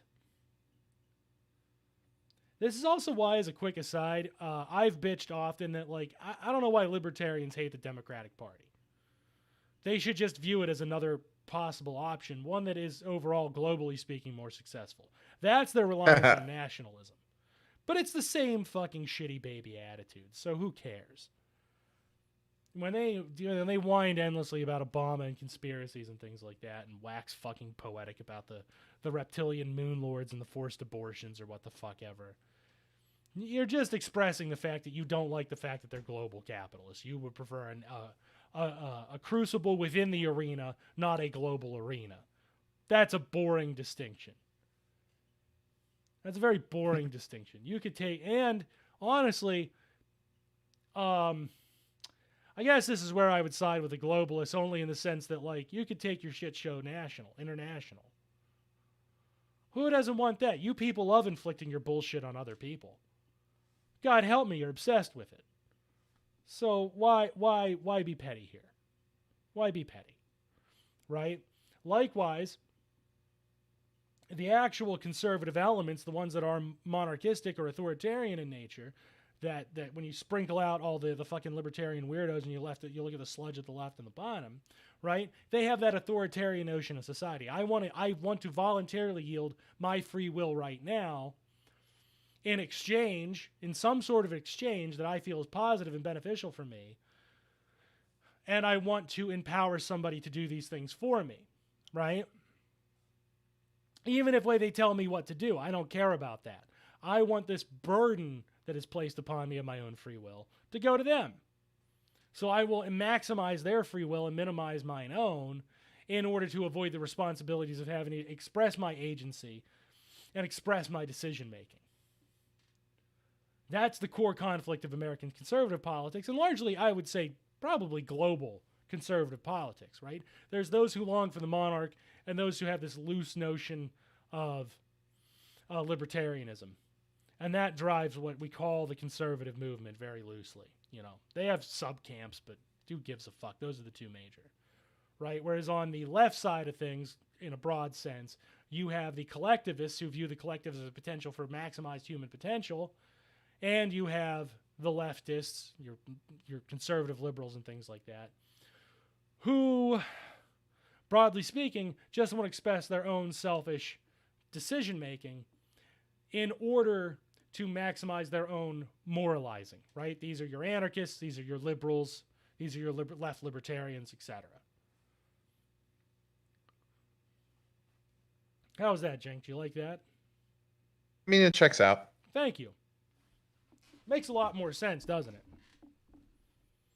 All that work we've done for the past, 3 years now, leads to this moment right here. But that's not my wallet. That's not my wallet. Yeah.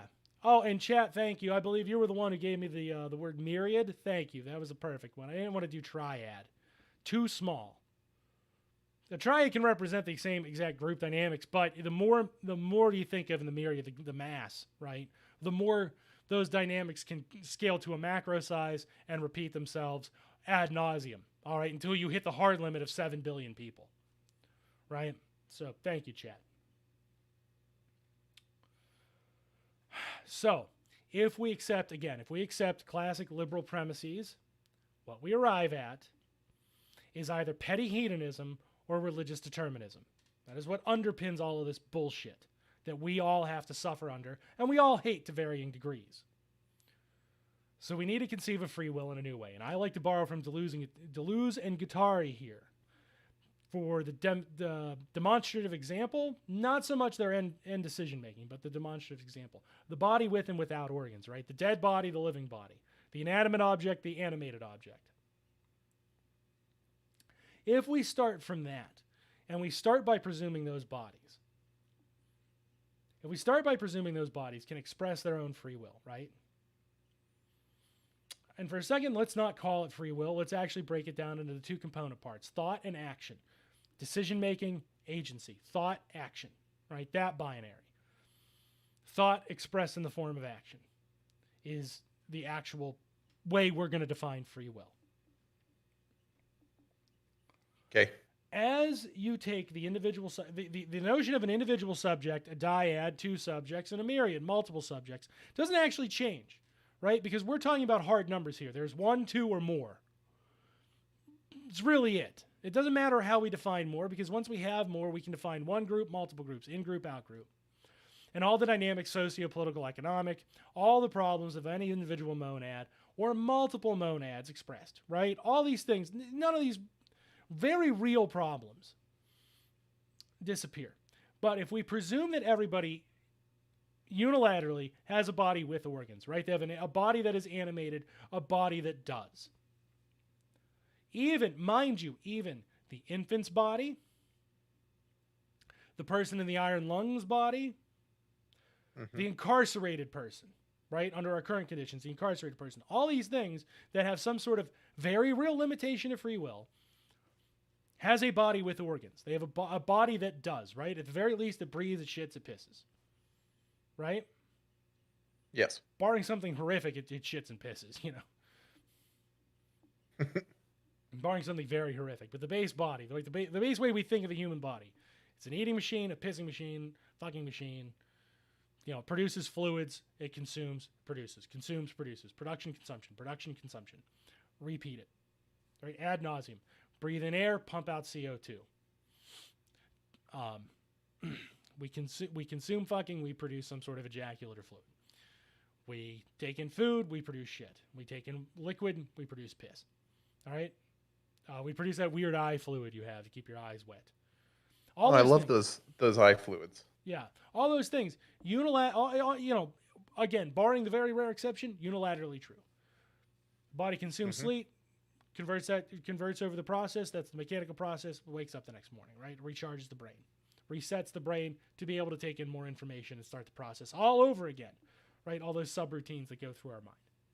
That's the body with organs, right? That's the monad. And as you add more monads, more interaction occurs. What that tells us then, if our basis of free will is that we presume these human bodies need to express themselves, and we presume these human bodies need to consume, then we have the raw basis for one component of forming a new society. We have something that the liberals don't have. Right? Because we can obliterate the notion of in-group and out-group with this kind of a premise if we're worried about making sure that the body has an opportunity to produce and an opportunity to consume. That's it. That's the dynamic, right? Which all bodies unilaterally do. And we need to take steps to ensure, you know, that our bodies continue to do. That our bodies continue to do, right? Our idea is to stop undue death. Then we have a new line in the sand, if you will. We have a new alternative to the classic notions of free will that more or less can be talked of in those terms, but I personally find it superior to replace this notion, instead of free will, decision-making action, right? And that allows us then to make a lot of calls definitively that you can't make otherwise, right? So we have a body that is producing, right? Let's start with the most gruesome, right? Let's start with literally the most fucking vulgar, right? Because that's where it's fun. if we're talking about the choice between Coke and Pepsi at that point, really fucking irrelevant, right? That's if you want to know the difference between meaningful and arbitrary, it's nothing that could possibly influence the mass, right? If I drink Coke, if I drink Pepsi, if I write with a Ticonderoga pencil, or I write with a shitty inferior quality pencil, really Yeah, either way, it's not going to affect things too significantly. If you will, utilitarianism is the means by which one can make arbitrary decisions in an ethical manner without infringing upon society. That's what we arrive at in this conclusion, because if we start making utilitarian calls for wider society, we start running into all sorts of conflicts and problems, right? Right. Yeah, okay. So that makes sense. That makes sense. If we start there, let's start with the very first one. We have the monad. The monad engages with the dyad. Within the monad's body, a production process begins to occur. That production process is that of gestation. Okay? Now, instead of relying on notions of free will, right, does that thing that is being produced by a monad have free will? We can eschew that talk. Does the monad have a right to determine its production and consumption within reasonable standards? Does it? Yes. Why? I mean, within reasonable standards, there's no reason why it would not. Okay, fair enough, right? I was intending. Yeah, that's the line that I have to be taking away a right, right? Quote unquote, as I've been developing that has been there needs to be justifiable reasoning. There needs to be some sort of justifiable reasoning to infringe upon that production consumption process. Right. Right. We can say that justification then is the infringement or reduction in the capacity of any individual monad to produce or consume, right? That's a decent way of starting to think about it. But are we falling into the traps of liberalism? That's what we got to explore. That's the fun part. So we think we have a basis. Let's start stress testing our basis. So in the case of gestation, we have something that is perhaps wished, perhaps not. Either way, it is an involuntary production process. No more than you can wish away whether or not you shit. You cannot wish away whether or not you gestate. Right? That is a happenstance occurrence. So does that monad have the ability to determine whether or not their body, once they are overcome the hurdle of information asymmetry, they don't know they're gestating, now they know. Do they have the ability to end that gestation process? No. You don't think so? Yeah. So you're anti-abortion?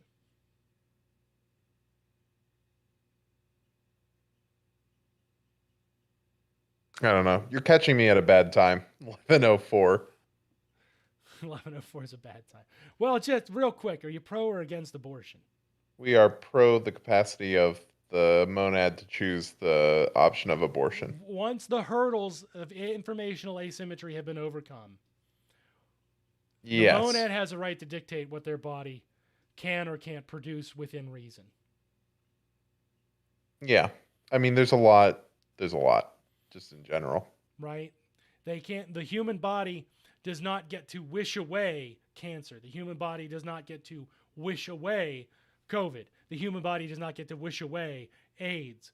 But once we have the information that is what has been inflicted upon us, we have the right to dictate what we do to try to mitigate or eliminate that problem. Do we not? Right. Because that influences our productive and consumptive capacities as individuals. And generally speaking, the solutions liberal society has come up with are more or less not necessarily intrusive. We take a medical procedure and we influence that body externally through the help of others' human labor. We rely on the collective to restore, within reason, our productive and consumptive ideals. As much as can be human humanly influenced. So liberalism, beyond this notion of free will, has still produced viable machinery that can be used for this purpose. But the ideological underpinning, the why, needs to be modified, because the whys currently aren't satisfactory, right? Now let's take the classic case. Do you kill the murderer, right? So a murderer exercises their productive and consumptive capacity. They murder someone. In the prior two justifications, in the free will notion, if you have a preordainment problem, right? If you have a hedonistic consumerist notion, then punishing the murderer is an arbitrary choice. Right. You either do or don't. It's irrelevant. We do or don't. So now we have the murderer, right? Now we have the murderer. We have the murderer captured. What we can do then is analyze the why, right? We can do the same work that the liberal would do. But remember, the liberal is operating off of the principles of law, which currently are based on hedonistic choices of a group that has enough power to enact law and to coerce people or convince people to enforce those laws. We're not operating from the base ethical principle and then building up on how to come to those kind of social relationships. But we can do that same groundwork. Again, this is always controversial in the Marxists, because there's the camp of Marxists who have the anarchist opinion, smash it all, which is dumb. And we have the authentic Marx, if you will, which is, we need to analyze what these machines do and see if we can repurpose them if they're worth having. Right? Not that surprising. We like factories. We like to mass produce shit. We love it, folks. Don't we love it? We love our content. We love it. We love our artisanal content. We love our mass produced content. No matter what that content is. It can be cereal. It can be TV shows, Twitch streams, what the fuck ever. We don't care. We love it. Could be excellent podcasts. Yeah, and then it could be our podcast. And then it could be ours. Fuck, he's so fast. I know, right? I'm good at the stab. Mine's like a race car. I know. Well, I've been drinking the full throttle, baby. Product endorsement. They're not paying me. I'm just a fan. I love this poisonous sugar water that amps my brain. Should not exist. That's bad machinery. But gonna use it while we have it. Kind of like Coke. Not O-Cola. I mean, both kinds. Yeah, I just mean cocaine. You know. Shit. Now I've derailed myself. But yeah, we should be looking at these machinery and these processes. So when we're coming up with punishment for the murderer, why did the murderer commit his murder? Because if the murderer was not acting... Because he was... Oh, are we looking for the correct answer, not the predeterminism answer? Right. If the murderer... What we generally presume is if the murderer is acting out of self-defense, right? That's how we normally frame this. If I acted out of self-defense and I accidentally or on purpose killed somebody, not such a big deal. But we have to understand, even if we accept that framing, we have to very carefully define what self-defense is, don't we? Right. Because all too often in liberal society, what's the way Americans operate? I felt threatened. I shot him. What was he doing? He was running away from me. I thought he was running to get a bigger gun. You know? Well, he was running, and he was also a young black man. Right. So I had to shoot him defensively. In the back 6 times. You'll note then an underlying premise to what we need to do is to operate in a world where definitions actually matter.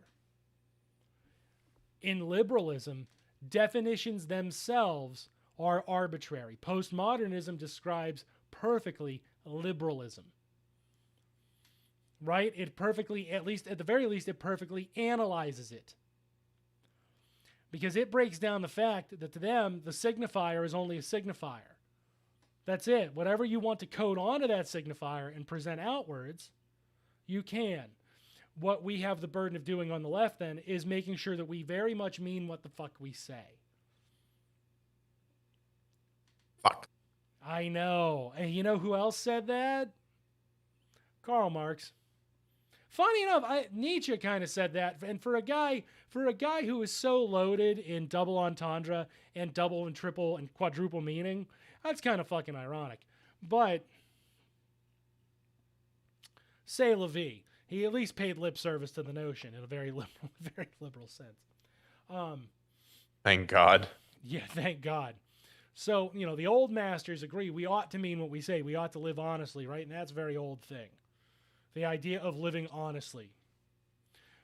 That honesty is lost through market relations currently. That honesty is lost through these notions of free will, through these notions of social contract and interaction. Now, if you notice, when we were in the Myriad, right, I said we made a group decision.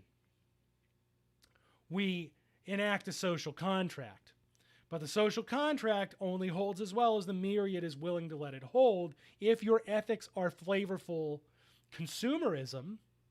Whether or not you want to uphold that social contract can be easily broken, right? We talked about this before. You've said it yourself. It's very easy to violate a social contract, to violate a social taboo, to violate a business principle, a business ethic. It's easy to violate a law. It's easy to violate all these things, right? Because the notion doesn't really matter unless it is currently in vogue. If it is the flavor of the minute, flavor of the month, I guess is the proper term. But, if it's what's in style at the moment, to enforce the law, to enforce those arrangements, right? This is how we build monopolies. Even if every country in the world had the most stringent anti-monopoly laws, and I can tell you right now, North America, unilaterally across the continent, does have some of the most stringent monopolies, yet we still have fucking Bezos. We still have fucking Tesla. And they're running amok all over the goddamn planet. We still have Bill Gates cutting off foreskins in Africa.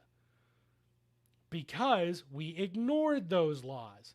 Those contracts can be enforced or ignored as it benefits people with power. So we run into another conundrum, right? Somebody has to have the power to we run into our own paradox. Somebody has to have the power to apply and condense this decision-making across the great mass. But in doing so, we create the powerful. The people with power and the people without power. Right? So we are forced then to recognize that there has to be some sort of mitigating check, i.e., a type of dual power. Right. Which is where the anarchists suddenly have a point. I do shit a lot on anarchists, I understand. That doesn't mean they're unilaterally wrong. Hegel teaches us that we need to extract the truth from any party. Right? We can't eschew something truthful just because it came from a distasteful source. Right? The fascists have a very, very well-defined understanding of power, so we need to understand that definition of power, especially within their structure, even though they are incredibly distasteful people. Likewise, we need to understand the erratic thought processes of the libertarian to arrive at the truth of this is what a libertarian is, among other truths about free will, about market relations, etc., even if they are distasteful to interact with. You wanted to learn about the monad despite... You can't see it, Jake, I don't think, but I'm motioning to my face. Yeah. Right? Don't ignore the truth due to the distasteful source. Yeah. You're not required. That also teaches us something, though. We're not actually required to like anybody, right? We're not required to. These interactions can take place with or without the utilitarian binary of like or dislike. Yeah, you can totally learn something from someone you find absolutely monstrous and absolutely fucking atrocious. Like Hitler teaches us that you can get a lot of Germans to do a lot of bad shit if you just appeal to being German. I guess. That's true. It sucks. It's true. He sucks.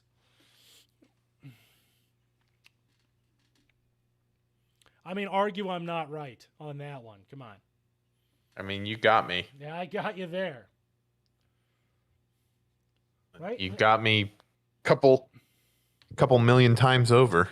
This is also where I'm going to bring back to the real old master, the original lib himself, Hegel, right? Let's go back. This is also where we ought to be evaluating and scrutinizing these claims. If you're, and this is just a quick aside, but if you're motivated by petty fucking consumerism, right? If you're motivated by the simple press of pleasure center versus displeasure center, critical thinking is not a skill. Everybody loves to bitch. Everybody ought to have more critical thinking. And it's coming from someone who's not critically analyzed their own freaking opinion on why they're actually saying that, right? What they mean is everybody should just agree with me. Right. I like the thing. Yeah. It makes sense to me. Why doesn't everyone else like it? Yeah. There we go. Reload. Round 2. Too much talking. Going through these things. But yeah, it makes sense to me. Why don't you like it? You're an asshole. You need to think critically. I like being racist at black teens. Why don't you? Yeah. Well, that's the conservative argument, isn't it? I like to pretend they're not black so I can ignore all the bad things that happen to blacks. That's the liberal argument. Right? That's the political binary on race. Either pretend they're not black, or the worst. Actually, the liberals have another fascinating one. Right. I don't see color. Right. That's the first one. I don't see color, so I am not responsible for reparations because I don't see color. That was somebody who really did see color. That's their take it up with their estate. That's number one. Number 2 is all I focus on is color. Which, funny enough, really isn't all that different from the first one, is it? I guess. Not really. I think, my favorite story, I think it was the University of Minnesota. University of Minnesota, University of Michigan, some north central state, right, in America. They decided to make sure that they were culturally sensitive. So they made tables for every nationality, broken down by basically the demographics of the university, where the kids were from, what they identified as, etc., right? Streaming. Very well-meaning. But the problem is, if you do that, what do you end up with eventually? Identitarian politics based on but what did they make? Cultural heritage and markings. What did they also, they made a real easy way to target people. Accidentally, with perfectly good intentions. Remember how I said good decisions can lead to very bad outcomes? Yeah. This is one of them. They made a whites-only table.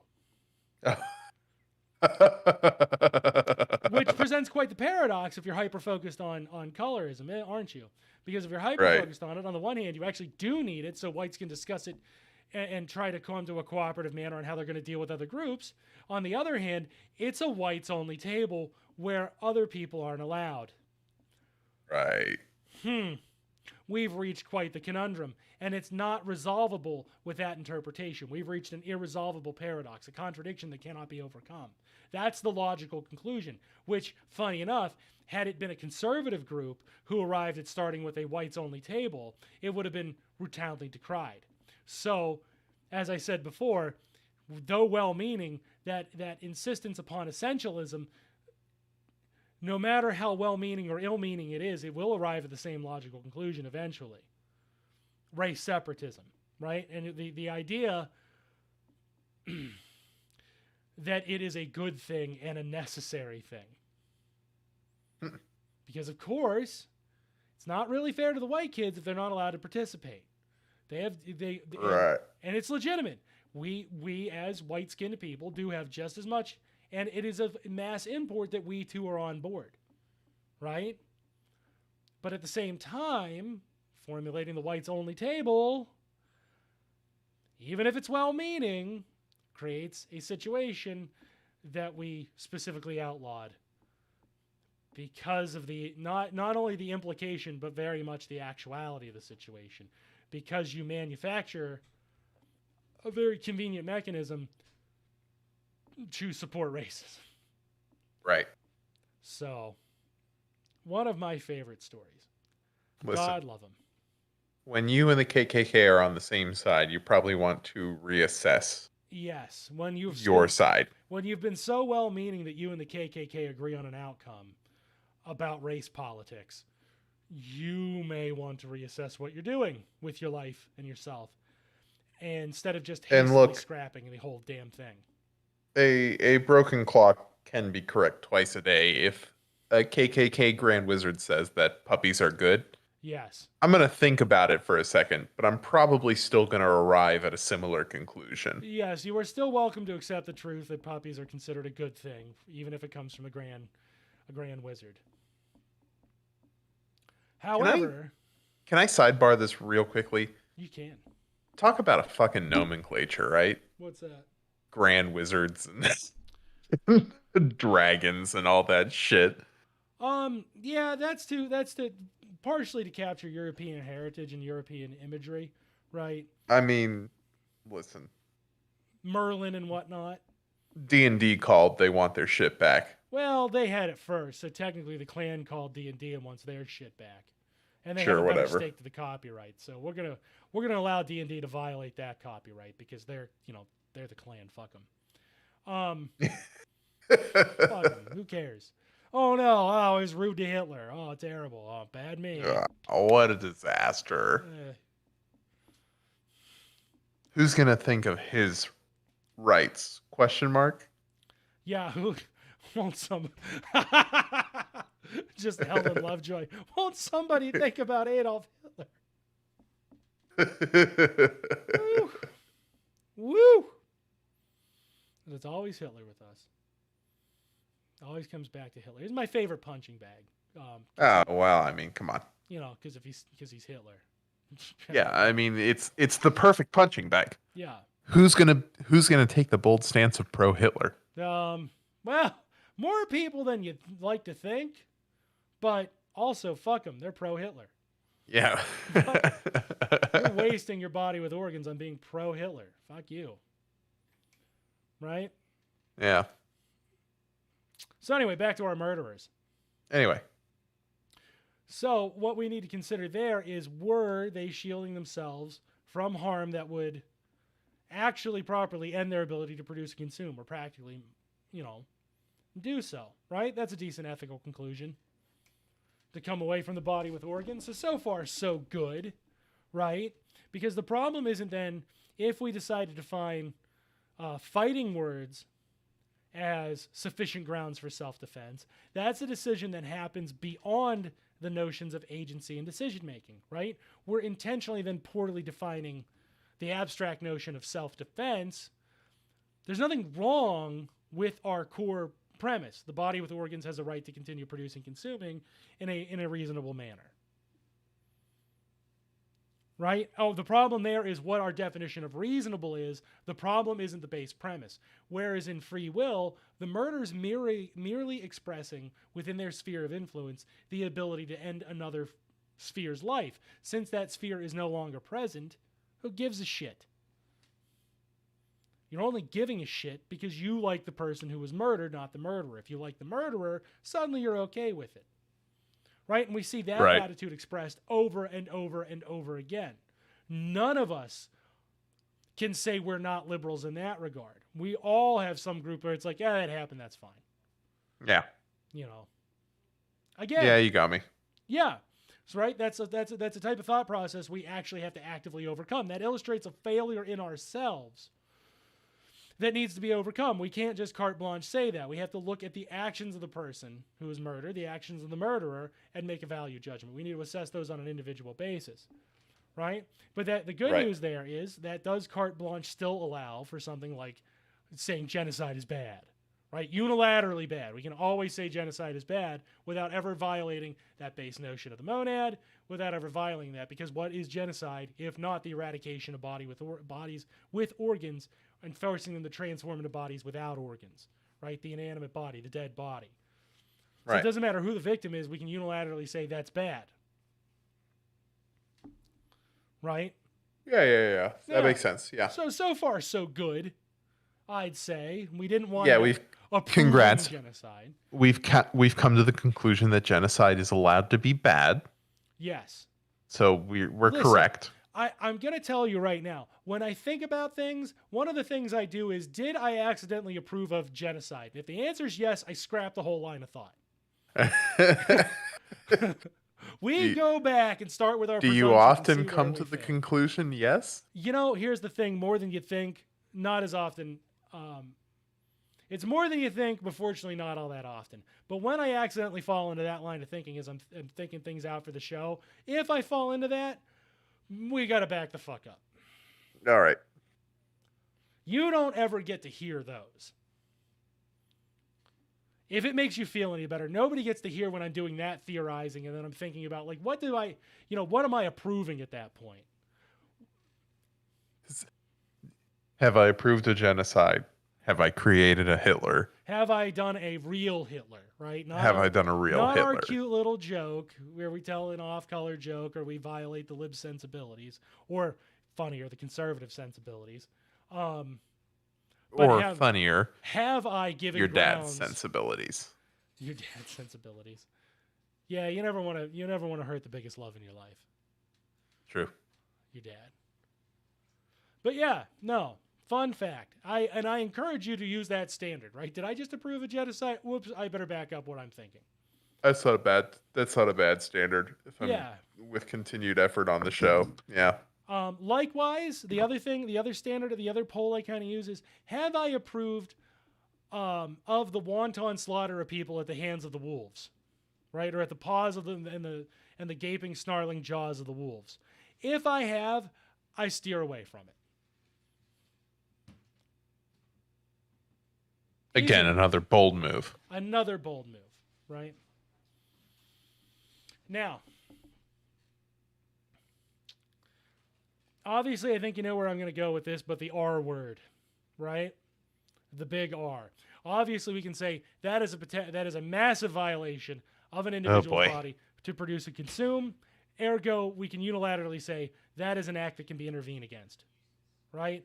Or punished ex post facto. There's really not a justification for that action. Notably, as a punishment as well, right? We might be able to justify executing someone. If someone were using their body with organs to commit mass murder, right? We can justify stopping their body and turning it into a body without organs, right? We can that makes sense. Stop a killer. So we can kill a killer, right? Especially somebody who's just going to keep killing. If that's how they choose to express, especially someone who's mid-act of killing. Right, somebody who's going to express their productive labor in the form of ending others' capacity to produce, consume, to live, we can probably say that's okay. It's hard to make the claim, right, in this model that we should rape the rapist. Right. Right? That doesn't make much sense, because what are we still doing? We're wasting, if you will, we're using our body with organs to just do rape. In effect, we have to become a rapist to rape the rapist, right? We have to become a killer to become a killer, but that may be justifiable. There's only one thing worse than a child. What's that? A rapist. Yes. So, ending life may not be the absolute worst thing. It may be that, right? That's the most distasteful thing we could possibly imagine, right? The next thing is probably wantonly disfiguring another human being, right? Erratically wantonly. Torture, right? And this listen to the listeners, we don't want to be told the other terrible things. Like we're content just at this point. Yeah, this is what we formulated at 11:28 Eastern Standard Time. We're good.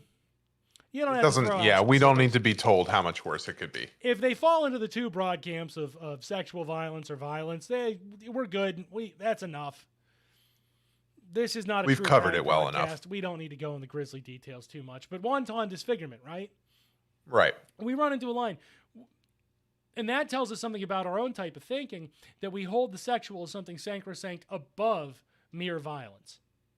No matter how gruesome that violence is, right?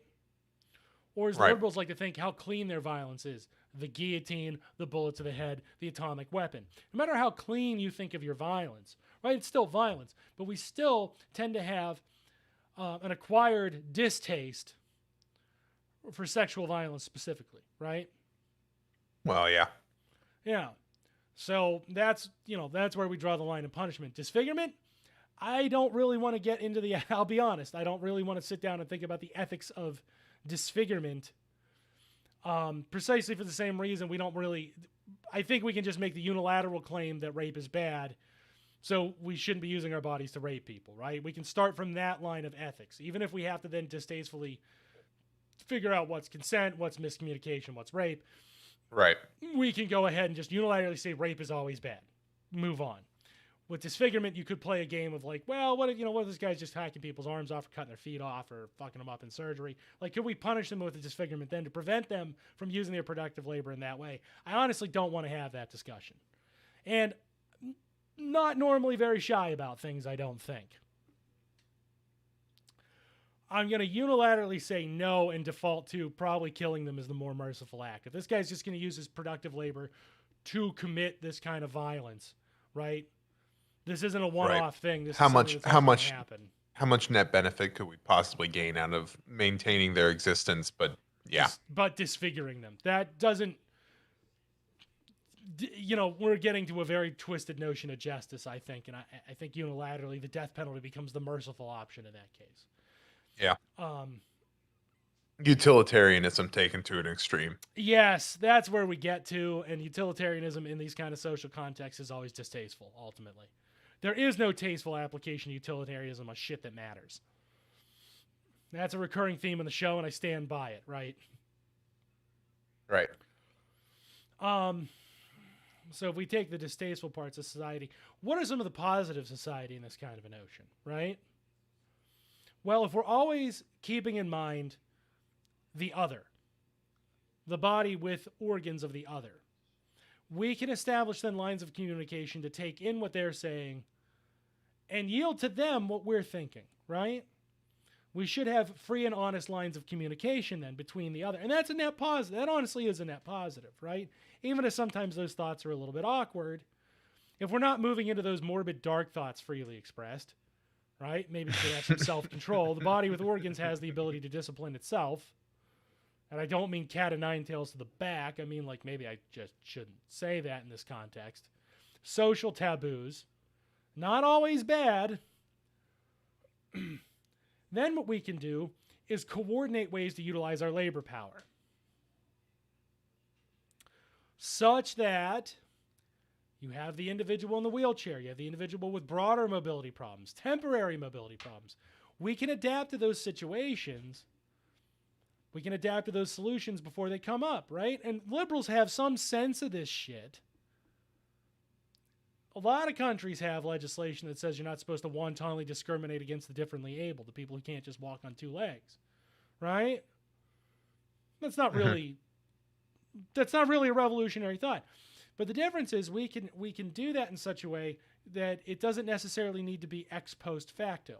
We can ration our resources up front through a planning stage where we make a decision that, for example, we have certain sections of buildings or towns that are already pre-configured, and we have ways within those buildings and those towns for them to navigate, right, with little to no impediment. Again, not all that exciting. Now, one could argue, well, if you're lumping them all in one location, aren't you ghettoizing, right? Or it doesn't the potential increase for ghettoization?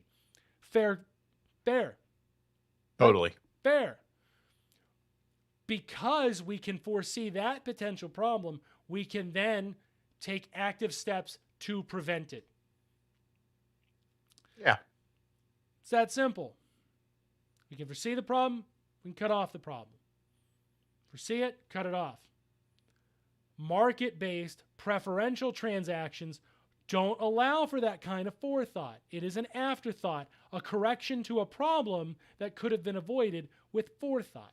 By thinking of our free will as a chain of events that kick off from that monad and a series of decisions and actions. And that is the expression of the monads. We'll still use the term will, I suppose, but that's the expression of the monad's productive and consumptive capacity, right? Their will. Then, even in those scenarios where you go, well, wait a minute, that could produce ghettoization. Okay, so we know when we're doing this, we need to prevent that exact problem, right? Even if it is technically speaking easier on the rest of society, if a group of persons who needs a special type of care or a special type of access or a special type of accommodation are in the same location or routinely utilize the same spaces, that means then we just don't have to leave them in disrepair. We don't have to deny them anything. We don't have to deny them the additional resources that are necessary after the fact. It's not a ghetto, says Dan, if you don't let it be a ghetto. Right. A ghettoization. Just be a nice home. Ghettoization, that isolation of society, and allowing it to fall in disrepair, and allowing it to fall in a type of social chaos for survival. That's an active set of decisions currently enforced by the powerful. You don't have a shantytown because you have a problem with resources in most countries. You have shantytown because the powerful don't want to build a fucking house. You have a ghetto because you want to lump a population in, and you want to lump them in for the specific purpose of trapping them. And you want to deny them access to resources that would prevent that from becoming a ghetto. In capitalism, you want to deny them capital, because without capital, you can't express power.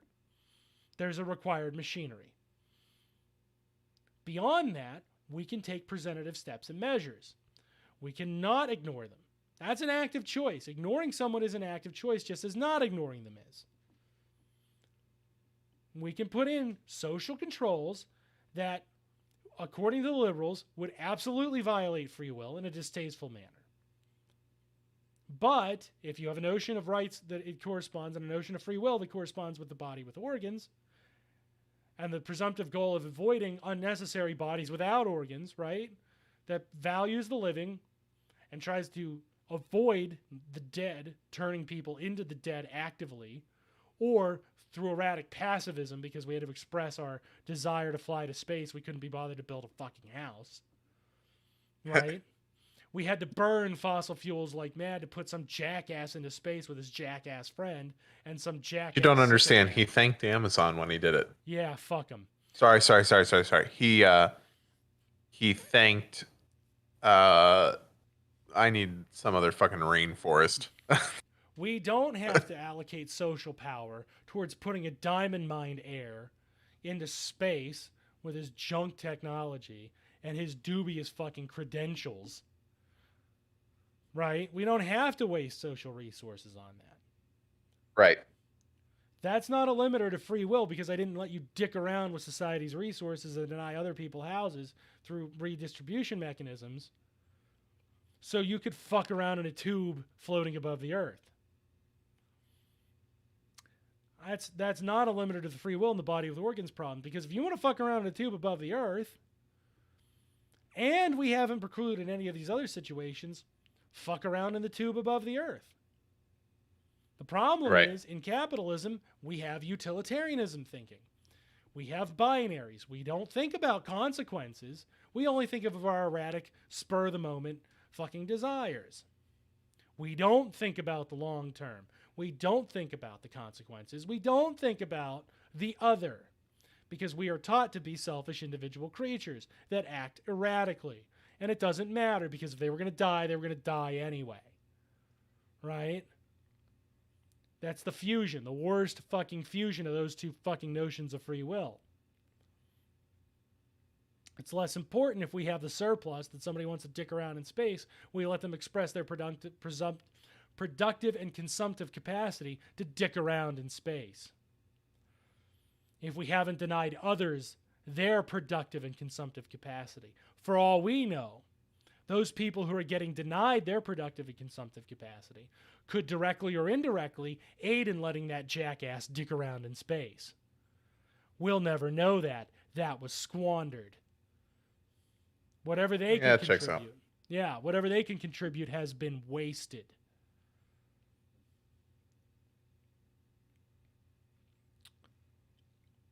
I think for tonight that's a good stopping point, don't you? Yeah. But Yeah, I think so. And we can start comparing that. What do you want to do next week? Because I think I want to stay on free will, rights, consent, all that kind of shit. We can get heavier on consent then in the Myriad, maybe? How do we actually express cooperation? Yeah, I mean, it's difficult. It's not impossible. I mean, we're really going to have to think outside the lines, though, aren't we? Yeah. Yeah, that's okay. We still made some jokes along the way. Some goofs, some spoofs. Goofays. And, of course, we dunked on libertarians. Oh, I mean, it wouldn't be a proper day if you hadn't. Really wouldn't be a Sons of Tree episode if we didn't make fun of liberals, libertarians, or fucking Hitler. So, yeah. That's about right. All right. I'm Dr. Dan Cohen. This was Jank Engels. Jank? That's me. That's you, baby. And we will see you next time. Free Will Part 4. I don't have a fun name yet. I'll think of that like Tuesday. Good night, America. Good night. We love you. Bye.